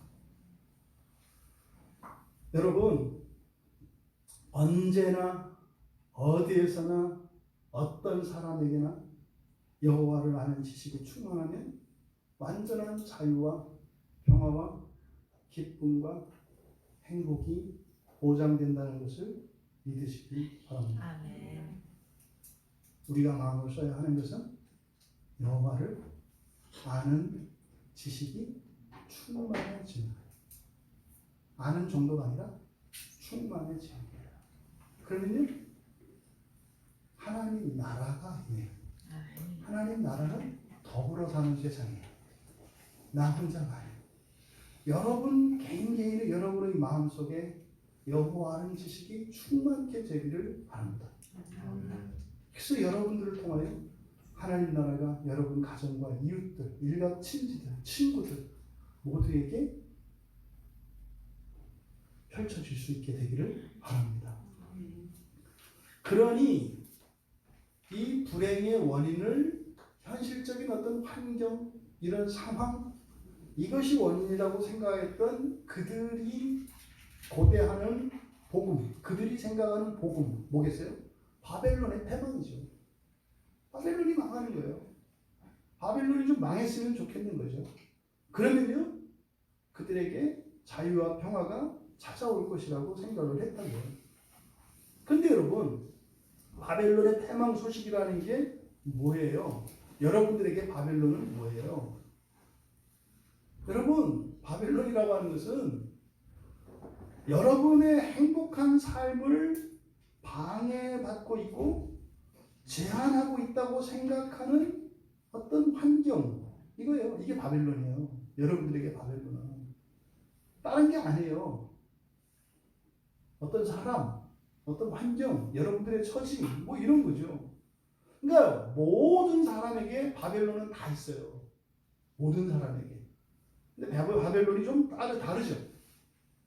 사람에 따라서는 뭐 가난이 되기도 하고 질병이 되기도 하고, 또 어떤 사람들에게는 돈과 이런 능력이 되기도 하고, 또 신분과 배경 이런 게 바벨론과 관련이 될 수 있죠. 조금 뭐하면 지위와 권력 이런 거겠죠. 여러분들이 또 권력이 있는데 뭐 누가 말을 안 들어. 그 뭐요? 조금 더 센 권력이 없어서 뭐 이런 거 아니겠어요? 그런 권력, 이게 바벨론이에요. 여러분, 그러니까 그들이 생각한 구원, 그들이 기대하는 복음은 하나님께서 주시려는 구원과 하나님께서 주시는 복음이 아니었어요. 그러니까요, 못 알아먹어요. 못 알아먹는다고요. 그런 거 있잖아요. 내가 뭐 많이 구했나? 10,000원짜리 하나 달라고 했더니 뭐 1억이 어떻고 2억이 어떻고 이런 얘기를 왜 해? 누가 내일 내가 1억 달라고 그랬어? 지금 10,000원 달라고 그랬지? 맨날 이런 식이죠. 그러니까 하나님의 뜻과 우리의 뜻이 다르면 하나님이 주시는 구원의 복음을 우리가 알아듣지 못해요. 아예 알아듣지 못합니다. 그래서 여러분들이 이 사경의 기간 동안 여러분들이 알고 있는 구원에 대해서 바로 아는 것이 있고 잘못 아는 게 있고 모르는 게 있어요. 이거를 좀 여러분들이 구분하셔야 돼요. 바로 아는 것은 무엇인지, 잘못 알고 있는 것은 무엇인지, 모르는 것은 무엇인지, 이 세 가지만 여러분이 구분만 할 수 있게 돼도 단언컨대 굉장한 체험들을 하시게 될 겁니다. 이거 구분만 하셔도. 그러면 여러분 안에 이상한 일들이 일어날 거예요. 안 하던 생각도 날 거고, 절대 할 수 없었던 결단도 들 거고, 절대 생각도 못 해봤던 도전정신도 생길 거고, 그때 또 그런 일이 성취되고 하는 일들이 일어날 거예요. 세 가지를 여러분 구분하시라고요.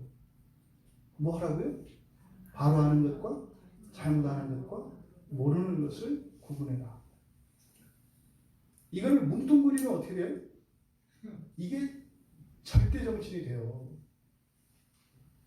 이 세 가지가. 그러니까 바로 아는 거 있죠. 잘못 아는 거 있죠. 모르는 거 있잖아요. 이걸 분리해 놓는 게 아니라 이걸 하나로 딱 뭉뚱그려요. 그래서 이거 뭐예요? 나의 진리. 근데 사실은 자기도 설명을 못하죠. 자기도 설명을 못해요. 바로 아는 게 뭔지도 모르고 잘못 아는 게 뭔지도 모르고 있는 것도 몰라. 그러니까 사실은 자기도 말을 할 때 무슨 말 하는지 대부분 몰라. 특히 교회 안에서 그런 일이 많이 일어나요. 교회 안에서 막 나눔을 할 때 이렇게 보면은 무슨 말인지 몰라 지금. 근데 말해. 이게 뭐? 바로 아는 것도 얘기하고 잘못 아는 것도 얘기하고 모르는 것도 얘기해. 그러니까 사실은요, 잘못 아는 거나 모르는 것을 얘기 안 하는 게 상책이잖아요. 근데 이게 섞여 있기 때문에 바로 아는 걸 얘기하려고 했는데 모르는 게 나가. 모르겠다. 그렇게 잘 가요 이제 막.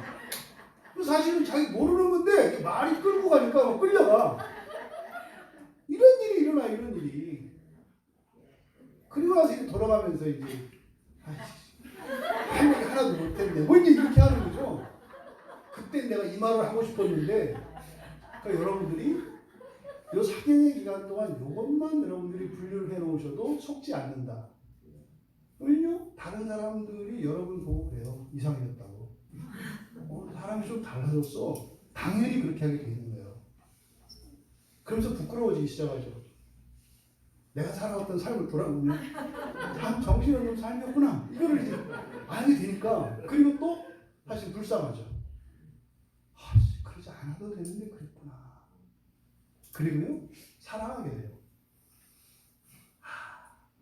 내가 괜히 사람들을 그렇게 시기하거나 미워하거나 경쟁할 것도 아니고 사랑하게 사람들을 무시하거나 그럴 것도 아니었구나.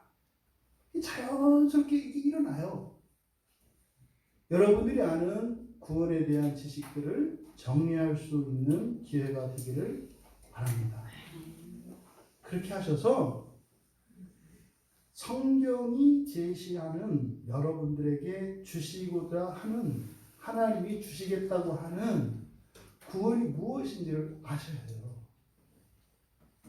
그러면 비로소 참된 복음을 분별할 수 있는 능력이 생겨요. 아, 이 길은 갔다가 돌아와야 되겠구나. 아, 이 길은 정말 천성을 향해서 예수님께서 내어주신 그 길이구나. 그냥 가는 거죠.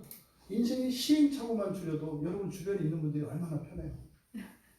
여러분이 실패할 때마다 얼마나 짜증이 많은지 아십니까? 옆에 있는 사람들이 말은 하지만 다 견디고 살아왔어요.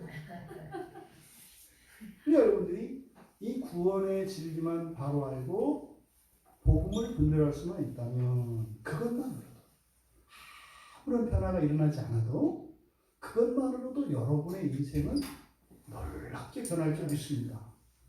그 은혜는요 따로 특별히 있어야 되는 거 아니잖아요. 여러분들이 선택하고 여러분이 원하면 누릴 수 있는 은혜입니다. 그것을 다 누릴 수 있게 되시길 바라요. 그런데 이들이 이렇게 불행의 이유를 오해하고 이런 잘못된 복음을 기대하고 했던 실질적인 이유는 뭡니까? 그건 사실은 공중권세를 잡은 사탄의 계략이죠. 사탄은 오늘날 똑같이 계략을 꾸며요. 그래서요, 이렇게 의술이나 과학이 하나님 나라의 효과를 이 세상에 대신 가져다 줄 수 있다는 헛된 기대를 해요. 여러분 속지 마세요. 저도 많이 속았던 것 같은데 사회 환경은 분명히 변합니다. 과학기술의 발전으로. 그래서 AI를 굉장히 과대평가하거든요. 근데 사실은 뭐 AI가 뭐 사람을 지배할 거다 거짓말이에요. 스스로 생각하고 그것도 한계가 있어요. 기계는. 사실은 그 뒤에는요. 그 인공지능을 가진 그것을 이용해서 세상 사람들을 교묘하게 지배하려고 하는 음모예요. 어떤 특정 사람들이 마치 자기가 지배하는 것이 아니냐. 그래서 그런 시스템을, 새로운 시스템을 통해서 사람을 지배하려고 하는 거예요. 그래서 사람한테 지배받는 게 아니라 기계에 의해서 그렇게 되는 것이다 착각하게 만드는 거죠. 여러분, AI는 사람이 만든 거거든요. 사람은요. 그냥 기본적으로 생각해 보세요. 하나님이 만드신 창조물 가운데 가장 탁월한 존재거든요. 사람이 만든 기계와 하나님이 만드신 가장 탁월한 피조물인 사람 사이에 이게 대조가 가능해요? 불가능한 거예요. 어떻게 초등학교 1학년 전교 1등과 대학생의 실력을 비교해요? 어떤 대학생이 초등학교 1학년 전교 1등 앞에서 주눅 들어요? 근데 계속 얘기하는 거예요. 이 아이는 초등학교 1학년 때 전교 1등이었으니까 대학교 가면 너보다 훨씬 똑똑할 거다. 웃기지 마세요. 중3 되면 당황해지는 거 아시죠? 우리 애들에 대한 기대 안 가보셔본 사람이 어딨어. 중2 때, 중3 때 이상하게 시작해서 고등학교 가니까 마음 편안해지잖아요. 둘째, 셋째들이 널널하게 가는 거지. 그러니까 어떻게 초등학교 1등이 영원히 1등이라는 생각을 해요. 말도 안 되는 거잖아요. 사단의 이런 계략을 속지 마세요. 그리고 우리는요. 오늘 바뀔 수 있는 거 아시죠? 네? 오늘까지 실패하는 인생을 살았어요. 나는 절대로 못하는 줄 알았어요. 근데요. 오늘 예배 후에 할 수 있는 거 아시죠? 가슴 벅찬 거예요. 우리가 하나님 말씀 앞에 설 때 여러분들이 진리를 하나님을 아는 지식을 여러분들이 받아들이고 나면요 절대 될 수 없었던 일이 되고요 할 수 없었던 일을 할 수 있게 되고요 절대 상상도 할 수 없었던 생각들을 하게 돼요. 어떻게 그 AI 같은 것이 그냥 우리의 소원은 싸게나 팔아라. 비싸지 않게 싸게나 팔아라. 이게 이제 우리의 소원이지. 열심히 일하기로 해서 원가 절감해서 싸게나 팔아라. 이 정도죠. 근데요, 세상은요, 더 이상 여러분을 멈추어 서게 해요. 더 이상 진전을 하지 못하게 해요. 여러분이 이 세상에 태어나신 이유를 잊지 마세요. 여러분들은 여러분들의 영혼이 거룩하게 되어 하나님에 이르기까지 되기 위해서 이 세상에 태어났고 그렇게 살고 있다는 사실을 잊지 마세요. 근데 마귀는 끊임없이 그것을 잊어버리게 만드는 거예요. 어디? 세상 나라에 꽂히게 하는 거죠. 그래서 하나님 나라 대체제들을 만들어내요. 여러분, 아담과 하와가 하나님을 떠나게 된 이유가 뭐예요? 선악과, 이게 선악과가 뭐냐면 정확히 얘기하자면 선과 악을 알게 하는 지식이에요. 선과 악의 지식을 알게 하는 나무예요. 지식이 있어요. 지식. 선과 악은 뭐겠어요? 선은 하나님이잖아요. 악은 하나님 아닌 거예요. 여러분, 악에 대한 지식은 가지실 필요가 없어요. 그래서 뭐라 했어요? 이단에 대한 지식은 여러분들이 알 필요가 없다. 이단에 대한 지식을 알면 이단이 돼요. 신경학자들이 그러더라고요. 이 사람의 뇌는 긍정이나 부정을 받아들이는 게 아니라 명사를 받아들인대요. PC방 가지 마. 그럼 머리는 뭐만 기억돼요? PC방. 그래서 그때부터 가고 싶어지는 거예요. 뭐 하지 마? 그러면 하지 마는 없어요. 그것만 생각나요. 떠들지 마? 그러면은 떠드는 것만 생각난다니까요. 이게 뇌가 그렇게 인식을 한대요. 뇌가. 그래서 여러분들이 이런 생각하고 세상에서 이야기하는 이런 거짓 지식들, 이게 악의 지식이에요. 그렇잖아요. 그냥 엄격히 말해서 다른 책 하나도 안 읽으셔도 된다고. 정말로. 읽지 마라가 아니에요. 안 읽으셔도 된다고요. 안 읽으셔도. 다른 책은 뭐에 대한 얘기예요, 사실은? 세상 살아가는 이야기예요. 다른 책을 읽으면 세상 살아가는데 유익을 얻을 수 있겠죠. 근데 그건 어차피 다 불에 부러질 것들이거든요. 네? 지금 삼성의 총수였던 분이 돌아가시면서 그분이 쓴 그 편지가 이렇게 회자가 되더라고요. 네? 살아보니까 참 별거 아니더라. 돈도 지금 상속세가 10조인데 10조가 이제 쌀인지 조인지 보리인지 사실 개념이 없거든요. 우리한테는. 그게 무슨 말인지 몰라요. 근데 아무 의미 없더라는 거예요. 시간에 밀려서 막 살아가는 게. 그래서 어떤 일이 있어도 건강 챙겨라. 아무리 바빠도 운동하는 일을 꼭 해라. 이제 이런 얘기를 쭉 하셨더라고요. 그럼 이런 일을 할 때마다 여러분들은 속으로 어떤 생각이 들어요?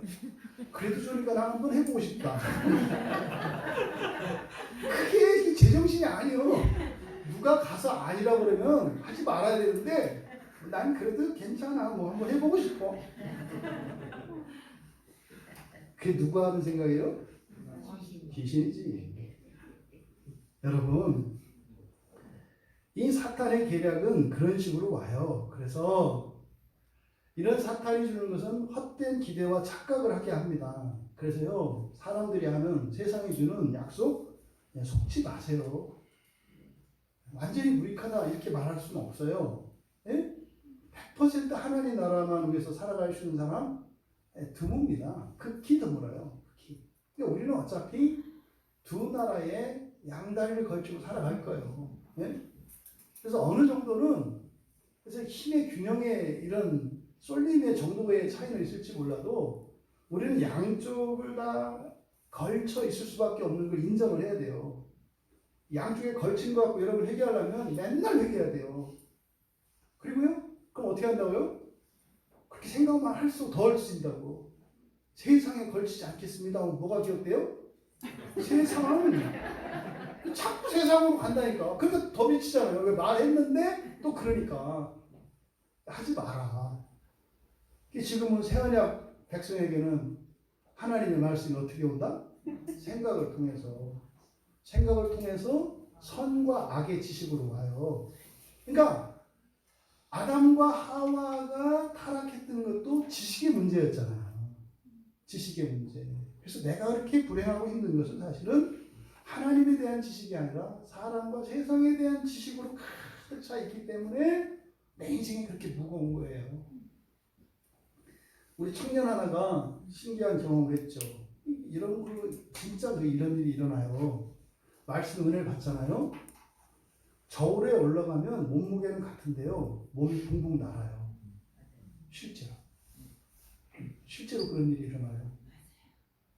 이 산이 엄청 높은 산인데요. 2번, 3번은 쉬어야 되거든요. 근데 풀풀풀풀 날아 올라갈 때가 있어요.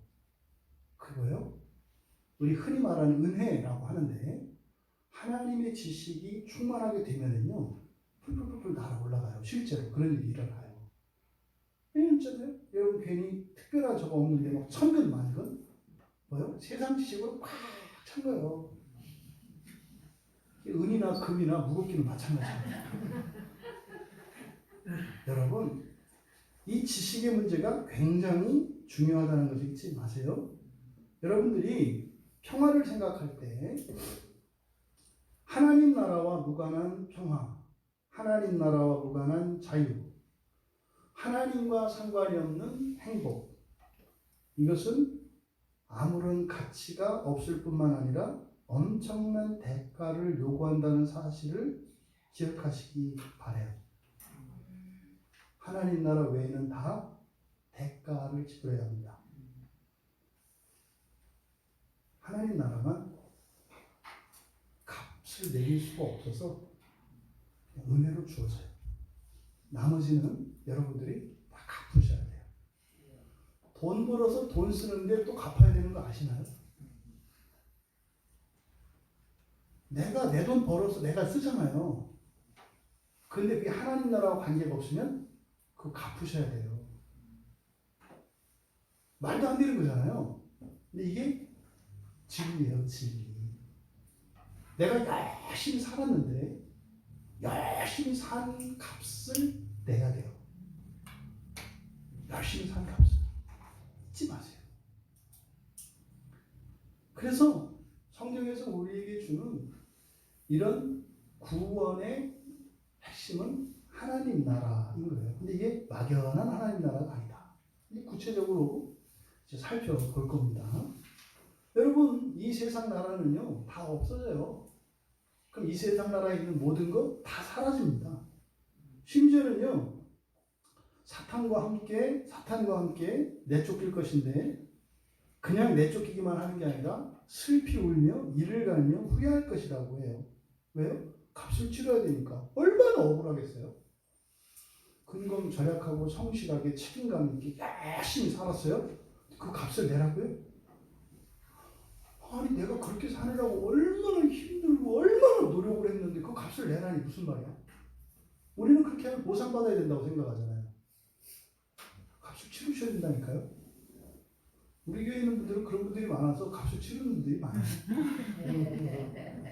열심히 사셔서 값을 치르시니까 이해가 할 수가 없지. 그러니까 다른 데 이유가 있을 거라고 생각을 하죠. 여러분, 예수님께서 마태복음 24장 21절에서는요, 상세로부터 없었던 환난이 닥쳐서 철저하게 멸망할 것이라고 해요. 이거는 하나님의 진리의 말씀이에요. 여러분, 복음의 핵심은 뭐라고요? 하나님의 통치예요. 이사야 52장 7절에서 주신 그 안에 담긴 복음의 핵심은 하나님의 통치입니다. 그래서 하나님 통치 안에 그런 부수적인 효과들이 있다는 것이에요. 그런데 이스라엘 백성들은 샬롬과 구원만 원해요. 평화와 구원만 원해요. 그 그 다음에 하나님 나라는 우리들이 해보겠대요. 이게 바뀌어 있다고요. 2000년 동안 우리 그리스도인들도 그들과 다르지 않았습니다. 여러분, 하나님 나라의 통치가 의미하는 게 뭡니까? 첫째로는 원수들의 세력이 멸망하는 거예요. 원수들의 멸망이라고 하는 것은 뭡니까? 인생의 불행과 슬픔, 고통, 이별, 아픔, 질병, 이 모든 것들을 일으키는 근본 원인이에요. 하나님의 통치라는 것은 뭡니까? 근본 원인이 사라지는 거예요. 여러분들이 진정한 행복을 찾고자 한다면 하나님의 통치가 임해야 한다는 사실을 기억하시기 바라요. 아멘. 근원 자체가 없어져야 되잖아요. 여러분들이 참고 있는 것이라면 언젠가 또 합니다. 근데 그 뿌리 자체가 없어져야 자유로울 수 있다고요. 이것을 하나님의 통치라고 이야기를 하는 거예요. 그러니까 본성적으로 하나님의 통치가 임하는 것, 가정적으로 임하는 것, 교회적으로, 국가적으로, 시대적으로 임하는 것 다 다르죠. 여러분들이 개인적으로 결단하고 애쓰고 노력하는 거, 이거는 아직 하나님의 통치가 임하지 않은 겁니다. 언젠가 바뀌어요. 상황이 바뀌면 또 일어나게 돼 있어요. 그것도 또 성질은 또 하나님한테 다르잖아요. 회개하고 됐나 싶었더니 또 일으킨다고. 그 맨날 하나님만 얻어맞고. 그러니까 근본 원인이 어디 있어요? 하나님의 통치가 사실은 원수의 세력들이 멸망돼야 되는 건데 그거 내비두면서 왜 이건 애완용이라 괜찮다는 거지. 안 문대? 절대로 안 문대. 그러다가 이제 뭐 손자나 아들 물으면 이제 쌈는 거죠. 그 전까지는 뭐 절대적으로 뭐 이렇게 할 것처럼 뭐 어떻게 그걸 먹는 게 그 법으로 만드니 그 개가 당신 아들 아이고 요새 또 알 수 없어요. 진짜로 이 세상이 개판이 돼서 개 때렸다고 아들을 패는 세상이니까 어떻게 그 아들이 개를 쳤다고 아들을 때려요? 그것만 사람인지 개인지 모르겠어요. 또 여러분, 하나님의 통치가 의미하는 것은 두 번째로 인간의 총체적인 변화예요. 인간론적으로 하나님의 통치가 임했다라고 하는 것은 인간의 총체적인 변화를 의미하는 것이에요. 완전한 하나님의 형상의 회복을 말하는 겁니다. 이게 하나님의 통치예요. 통치는 주종관계를 말하는 게 아니에요. 인간론적으로 하나님의 형상의 완전한 회복이다. 여러분 갈등과 고민과 피곤과 이게 있죠. 나약함들이. 이게 뭐예요? 하나님의 형상이 비었기 때문이에요. 그것이 하나님의 형상이 채워지면 아멘. 하나님의 통치가 전제론적으로 임하면 그런 게 사라져요. 여러분. 여러분들에게 그런 능력이 생겨야 되고 여러분들의 무능력과 취약성들이 보완이 되어야죠. 그래야 자유로운 환경과 나라를 주어도 여러분이 자유로울 수 있지. 여러분 자신에게 능력이 없는데 그게 주어진다고 그게 여러분 결코 거기서 행복과 자유를 못 누립니다. 오히려 더 큰 혼란과 불행이 오죠. 여러분들이 가족관계에서 지내보시면 알잖아요. 그죠? 완전한 자유를 주면 어떻게 돼요? 감사하는 게 아니라 아주 끔찍한 일이 일어나죠. 끔찍한 일이 일어나죠. 그래서 인간의 총체적인 변화, 이것이 하나님의 통치의 우리 전제론적인 의미입니다. 또 이렇게 하나님의 통치가 의미하는 것은 사실은 그날의 약속이에요. 구약에 예언되어진 그날, 주의 날, 그 마지막 날, 그 날들에 대한 약속들이죠. 이제 성경 안에 참 많아요. 네. 그래서 뭐 이제 메시아 예언 이런 식으로 하나님 나라에 대한 내용이 있죠. 그런데요, 그 내용들을 쭉 읽어보면 우리들은 알아들을 수 있어요. 대표적으로 몇 개 읽어드리면 이사야서 29장 18절과 19절에 이렇게 돼 있어요. 그날에는 못 듣는 사람이 책의 말을 들을 것이며 어둡고 캄캄한 데에서 맹인의 눈이 볼 것이며 참 겸손한 자에게 여호와로 말미암아 기쁨이 더하겠고 겸손한데 기쁨이 더하다? 절대 안 그런 거 아시죠? 또 가난한 자가 이스라엘의 거룩하신 이로 말미암아 즐거워해. 가난한 자가 즐거워한다고요? 여러분 그냥 아멘으로 받지 마세요. 있을 수 없는 일이에요. 가난을 겪어보지 않은 사람들은 절대로 가난하면서 즐거울 수 없다는 사실을 알아요. 그뿐입니까? 뭐 많아요. 뭐 이사야서 35장에 42장 61장에 그런데요. 하나같이 그날들에 대한 예언에 들어가 있는 게 뭐냐면요. 인간의 회복이에요. 맹인, 또 못 보는 자, 못 듣는 자, 말 못하는 자, 걷지 못하는 자, 가난한 자, 이런 병든 자, 이런 이들을 회복시키는 얘기야. 이게 하나님의 통치의 핵심은 뭐다? 인간의 회복이에요. 그래서 그날의 약속들에는 이렇게 인간의 완전한 회복. 아니 빛이 있는 데서도 못 보는 게 맹인인데 어떻게 어둠 속에서 보냐고요. 이게 여러분들에게 일어날 일이에요. 아멘. 그러니까 아예 어둠이 없지. 어둠이 있어봐야 소용이 없는데 어둠이 왜 있어요? 그러니까 그림자도 없는 거예요. 또 나라에 대한 회복이 있어요. 이 약속들에 보면 주의 나라에 대한 회복. 그러니까 그날의 약속들을 구약에 있는 말씀들을 쭉 살펴보면 전부 인간의 회복과 나라의 회복, 땅의 회복이죠. 인간의 회복과 땅의 회복을 이야기하고 있어요. 그러니까 복음의 핵심은 그거예요. 인간의 회복과 땅의 회복이에요. 그러면요, 거룩하고 영광스러운 땅, 거룩한 사람들이 돼요. 그러면요, 거룩한 하나님이 함께 계실 수밖에 없어요. 그럼요. 여러분들이 서로 보면 하나님을 아는 지식이 늘어요. 보면 볼수록. 하나님을 아는 지식. 왜? 다르지 않거든요. 지금은 사람의 지식과 하나님의 지식이 나뉘어 있잖아요. 근데 그때 되면은 그게 구분이 안 된다. 여러분, 이러한 예언된 약속들은 사실은요, 하나님의 창조에서 기인해요. 하나님의 창조의 계획 안에서. 이런 부분들이 구약 성경에는 잘 안 나타나죠. 신약 성경에 와서 사도들을 통해서 하나님의 작정과 예정, 그리고 하나님의 이런 경륜들에 대한 놀라운 계시들이 신비의 계시죠. 그래서 신약 성경이 훨씬 어려워요. 구약 성경보다 훨씬 어려워요. 왜요? 정말 하늘에 대한 계시들이 이렇게 나와 있기 때문에 참 어려운 말씀들이 많아요. 대신 신비롭고 말이죠. 영광스럽죠. 하지만 이 신약에 계시되어진 이런 신비들은 구약의 언어를 통해서만 해석이 됩니다. 그래서 신구약이 반드시 같이 우리에게 하나님의 말씀으로 읽혀져야 되고 이해되어져야 하는 거죠.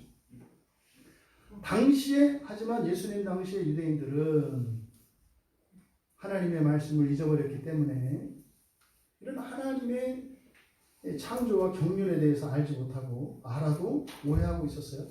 여러분들이 오해하시면 굉장히 오해 많이 하는 거 있어요. 예수님 당시에 바리새인이나 서기관들 뭐 이런 누굽니까? 뭐 대제사장 이런 사람들 있잖아요. 여러분들보다 별로 나은 거 없어요. 잊지 마세요. 왜냐하면 이스라엘의 역사 속에서요 이미 400년간 단절이 있어요. 하나님과 이스라엘 역사 속에. 예수님이 오시기 전에 400년은요 뭐예요? 이사야 선지자에게 말씀하셨던 것처럼 하나님의 영광이 더럽혀졌어요. 그래서 하나님 오시는 사건이에요. 그래서 400년 동안은요 성경도 사실 안 읽어요. 여러분 유대인들한테 주눅 들지 마세요. 성경 못 외워요. 요즘 사람들. 여러분 과대평가하지 마세요. 몰라요. 몰라. 진짜로 몰라요. 아주 오래된 얘기예요. 예수님 당시 사람들은 더 했죠. 오죽하면요 자기네 나라 글자도 못 읽었다니까요. 그때 당시 사람들이. 그래서 어떻게? 그래서 70인역이라는 성경이 생긴 거예요. 그러니까 그거 읽겠어요? 자기 나라 글자도 안 읽는데 성경을? 우리도 안 읽는데 그 사람들이 읽었을 거라고 생각하지 마세요. 절대 여러분들보다 그 사람들이 성경을 더 봤을 거다? 아니요. 과대평가하지 않고 자꾸 유대인들 앞에 들면 주눅 들잖아요. 그러니까 이상하게 교회에서 여러분 일곱초 때 갖다 막 들여놓고 이상한 짓을 해요. 마치 유대인들이 막 이렇게 해서 유대인들이 부자 된 건 딱 하나요. 서로 도와요, 그 사람들은. 하나님 기도 이런 거 아니에요. 서로 도와요, 서로. 이 조합이잖아요. 그래서요, 교회에서 이렇게 하면 한 사람을 망해도 성공할 때까지 돕는다니까요. 처음이 어렵지 그렇게 기반이 마련이 되면 어떻게 돼요? 하이 어차피 성공하게 돼 있어요. 그런 사람들이 하나둘 늘어나요. 이 2000년 동안 그리고 2000년 동안. 그러니까요. 그 사람들을 망해도 계속 도와줄 돈이 있어요. 그러니까 계속 하면은요. 이상한 김치찌개를 해서 먹다 보면 이 집만 이게 참 독특해 뭐 이렇게 돼서 나중에 뭐 이렇게 뭐 블로그 뜨고 그러면 오는 거예요. 딱 먹는 사람마다 맛이 참 독특하네 뭐 이런 거죠. 유대인들을 과대평가하지 마세요. 그 사람들이 무슨 경건하고 뭐 거짓말하지 마세요. 속지 마세요. 또 무슬림도 마찬가지요. 무슬림들이 뭐 해서 뭐 이렇게 웃기지 마세요. 여러분이 이 세상에서 최고 나은 사람들이요. 진짜로 이게 실상이 실상. 그러니 세상이 얼마나 불쌍한지 아시겠죠? 여러분들이 더 힘내셔야 돼요. 여러분들에게 이 세상의 소망입니다. 이때 당시 유대인들 다 몰라요. 하나님의 창조도 모르고요. 경륜도 모르고 몰라요. 이들이 알고 있는 건 다 왜곡된 것들이에요. 대부분 예수님께서 야단치는 게 뭐예요? 하나님의 율법보다 장로들의 전통을 더 중요시 여겨요. 알면 그러겠어요? 그러니까 하나님의 율법과 장로들의 이 전통을 하나님의 말씀을 무시하는 게 아니에요. 이거밖에 몰라요. 여러분 알고 있는 것을 절대시하지 마세요. 어느 누구도 여러분들이 알고 있는 걸 절대시하지 마세요. 이게 사실은 우리 한국인들이 가지고 있는 이런 배타성의 취약점이에요. 우리 한국 사람들이 가지고 배타성이 있거든요. 그래서 어떻게 우리를 굉장히 강조해요. 뭐 단일 민족이다. 무슨 단일 민족이 보세요. 생긴 다 달라요. 동남아 쪽, 서아시아 다 달라요. 출신이 생물학적으로도 다 밝혀졌잖아요. 이거 굉장히 배타적인 태도. 이것을 마치 우리의 자랑인 것처럼 생각을 하는데 그렇지도 않아요. 사실은 겉으로만 그런 거지. 겉으로. 이게 기독교 안에서 어떤 일이 일어나냐? 내가 진짜다 이런 생각이 있어요. 2단이든 3단이든 정통이든 다 나만 진짜래. 웃기는 얘기죠. 어떻게 하나님 말씀을 다 안다 그래요. 지금도 밝혀지지 않은 말씀이 얼마나 많은데 어떻게 여기서 해 아래 새 것이 없다 그래요. 사람의 지식이니까 해 아래 새 아래 없다는 거죠. 제가 이번 사경에 준비하면서요 정말 은혜를 받은 게 있어요. 이제 공부를 제가 할 건데 우리 교단에서는 아주 이단으로 꼽는 어떤 신학자가 있어요. 굉장히 유명한. 또 얘기하면 문제가 될 것 같아서 얘기 안 할 거예요. 근데 우리 교단에서만 그래요. 네? 우리 교단에서. 그런데 우리 교회 안에서 했던 얘기들 있잖아요. 그분이 그리스도 중심적인 사고를 갖고 있고 그리고 굉장히 성경에 박식한 분이고 그리고 20세기 최고의 지성이라고 꼽히는 그 신학자예요. 이제 우리 교단에서는 아주 이단시예요. 이제 칼바르트라는 분이에요. 칼바르트 책이 있으면 거의 이단이에요, 우리는. 근데 이번에 사경에 준비를 하면서 그분에 대해서 조금 알게 됐어요. 조금. 와, 깜짝 놀랐어요. 똑같이 본거고 있죠. 그리고 그분이 위대한 신학자니까 제가 위로를 얻을 수밖에 없잖아요. 성경으로 다 제가 살펴보진 않았습니다만 같은 이야기를 이미 했고 우리가 지금 다루는 이런 주제들이 1940년대, 60년대에 신학계에서 굉장히 이슈가 됐던 거였더라고요. 이 얘기들이. 그러니까 제가 무식했던 거죠. 근데 그런 책은 보면 안 되는 책이어서 접근할 수가 없었거든요. 근데 이미 이분이 그런 이야기를 한 거예요. 근데 그때 그래서 세계 신학자들이 모여서 신기해요. 틀렸다고 할 수는 없다. 그런데 낯설다. 이게 결론이었어요. 그리고 나서 이제 우리 장로교 전통에 있는 보수 전통에 있는 이 개혁주의를 추구하는 이쪽에서는 그분을 만인 구원론자라고 낙인을 찍어서 이단으로 정죄했어요. 근데 그분이 나는 만인 구원론이 아니라고 얘기했고 이미 학자들에게 설명을 했어요. 근데 우리나라 신학교에서는 지금도 그분을 만인 구원론자라고 가르쳐요. 본인도 아니라고 하고, 그리고 철저히 예수 그리스도 중심이고 철저히 성경이고 철저히 믿음이에요.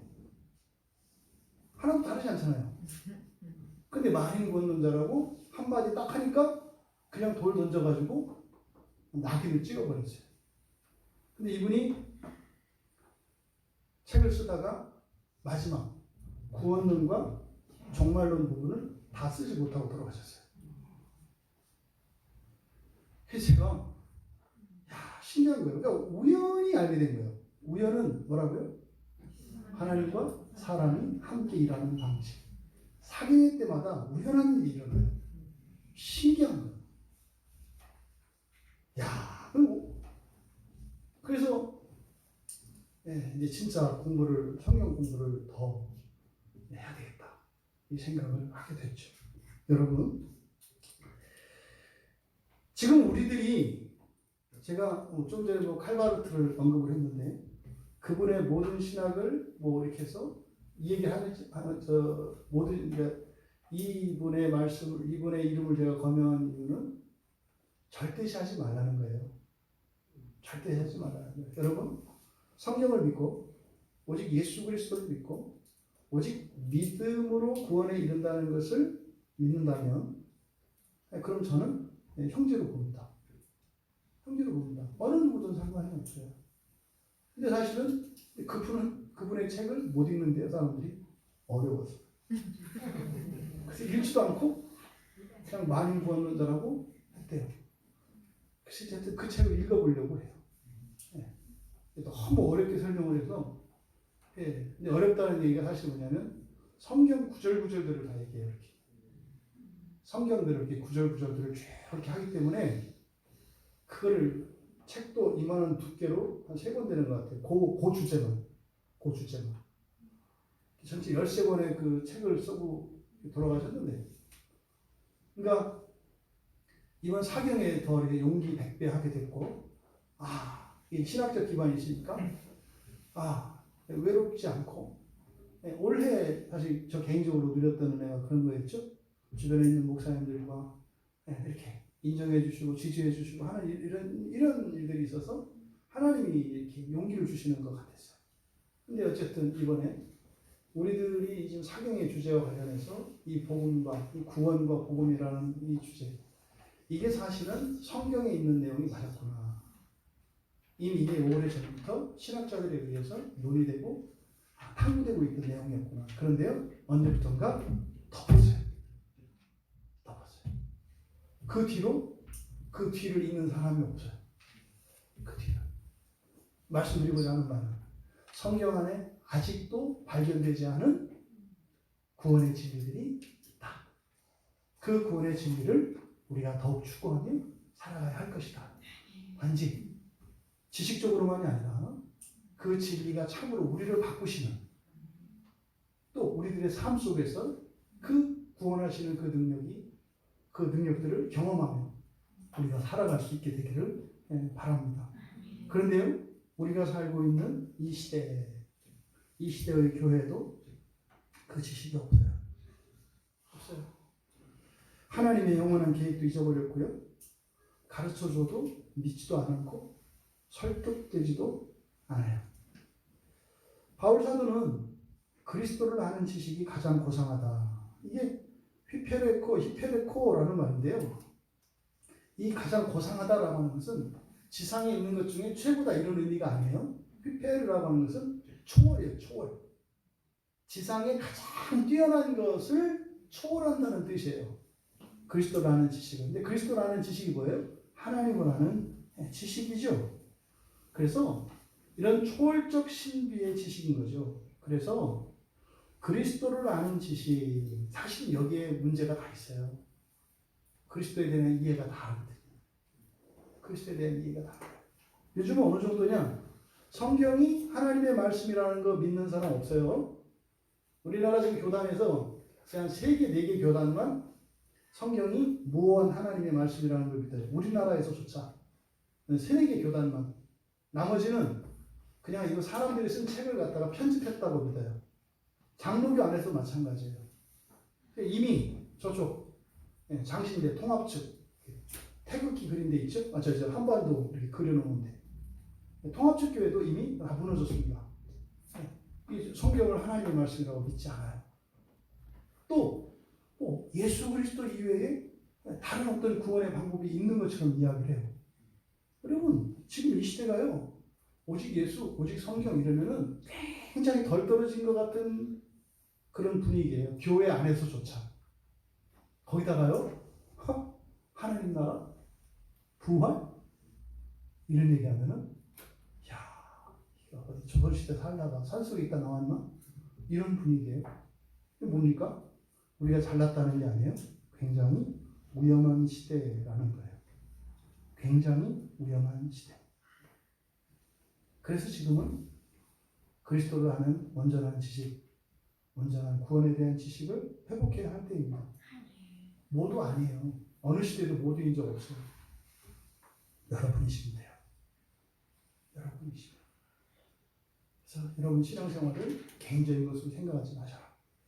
최소한 여러분 가족, 더 나아가 이 민족과 이 나라, 더 나아가 온 인류와 온 시대 위에 여러분들을 통해서 하나님이 구원의 일을 행하신다는 것을 잊지 않기를 바랍니다.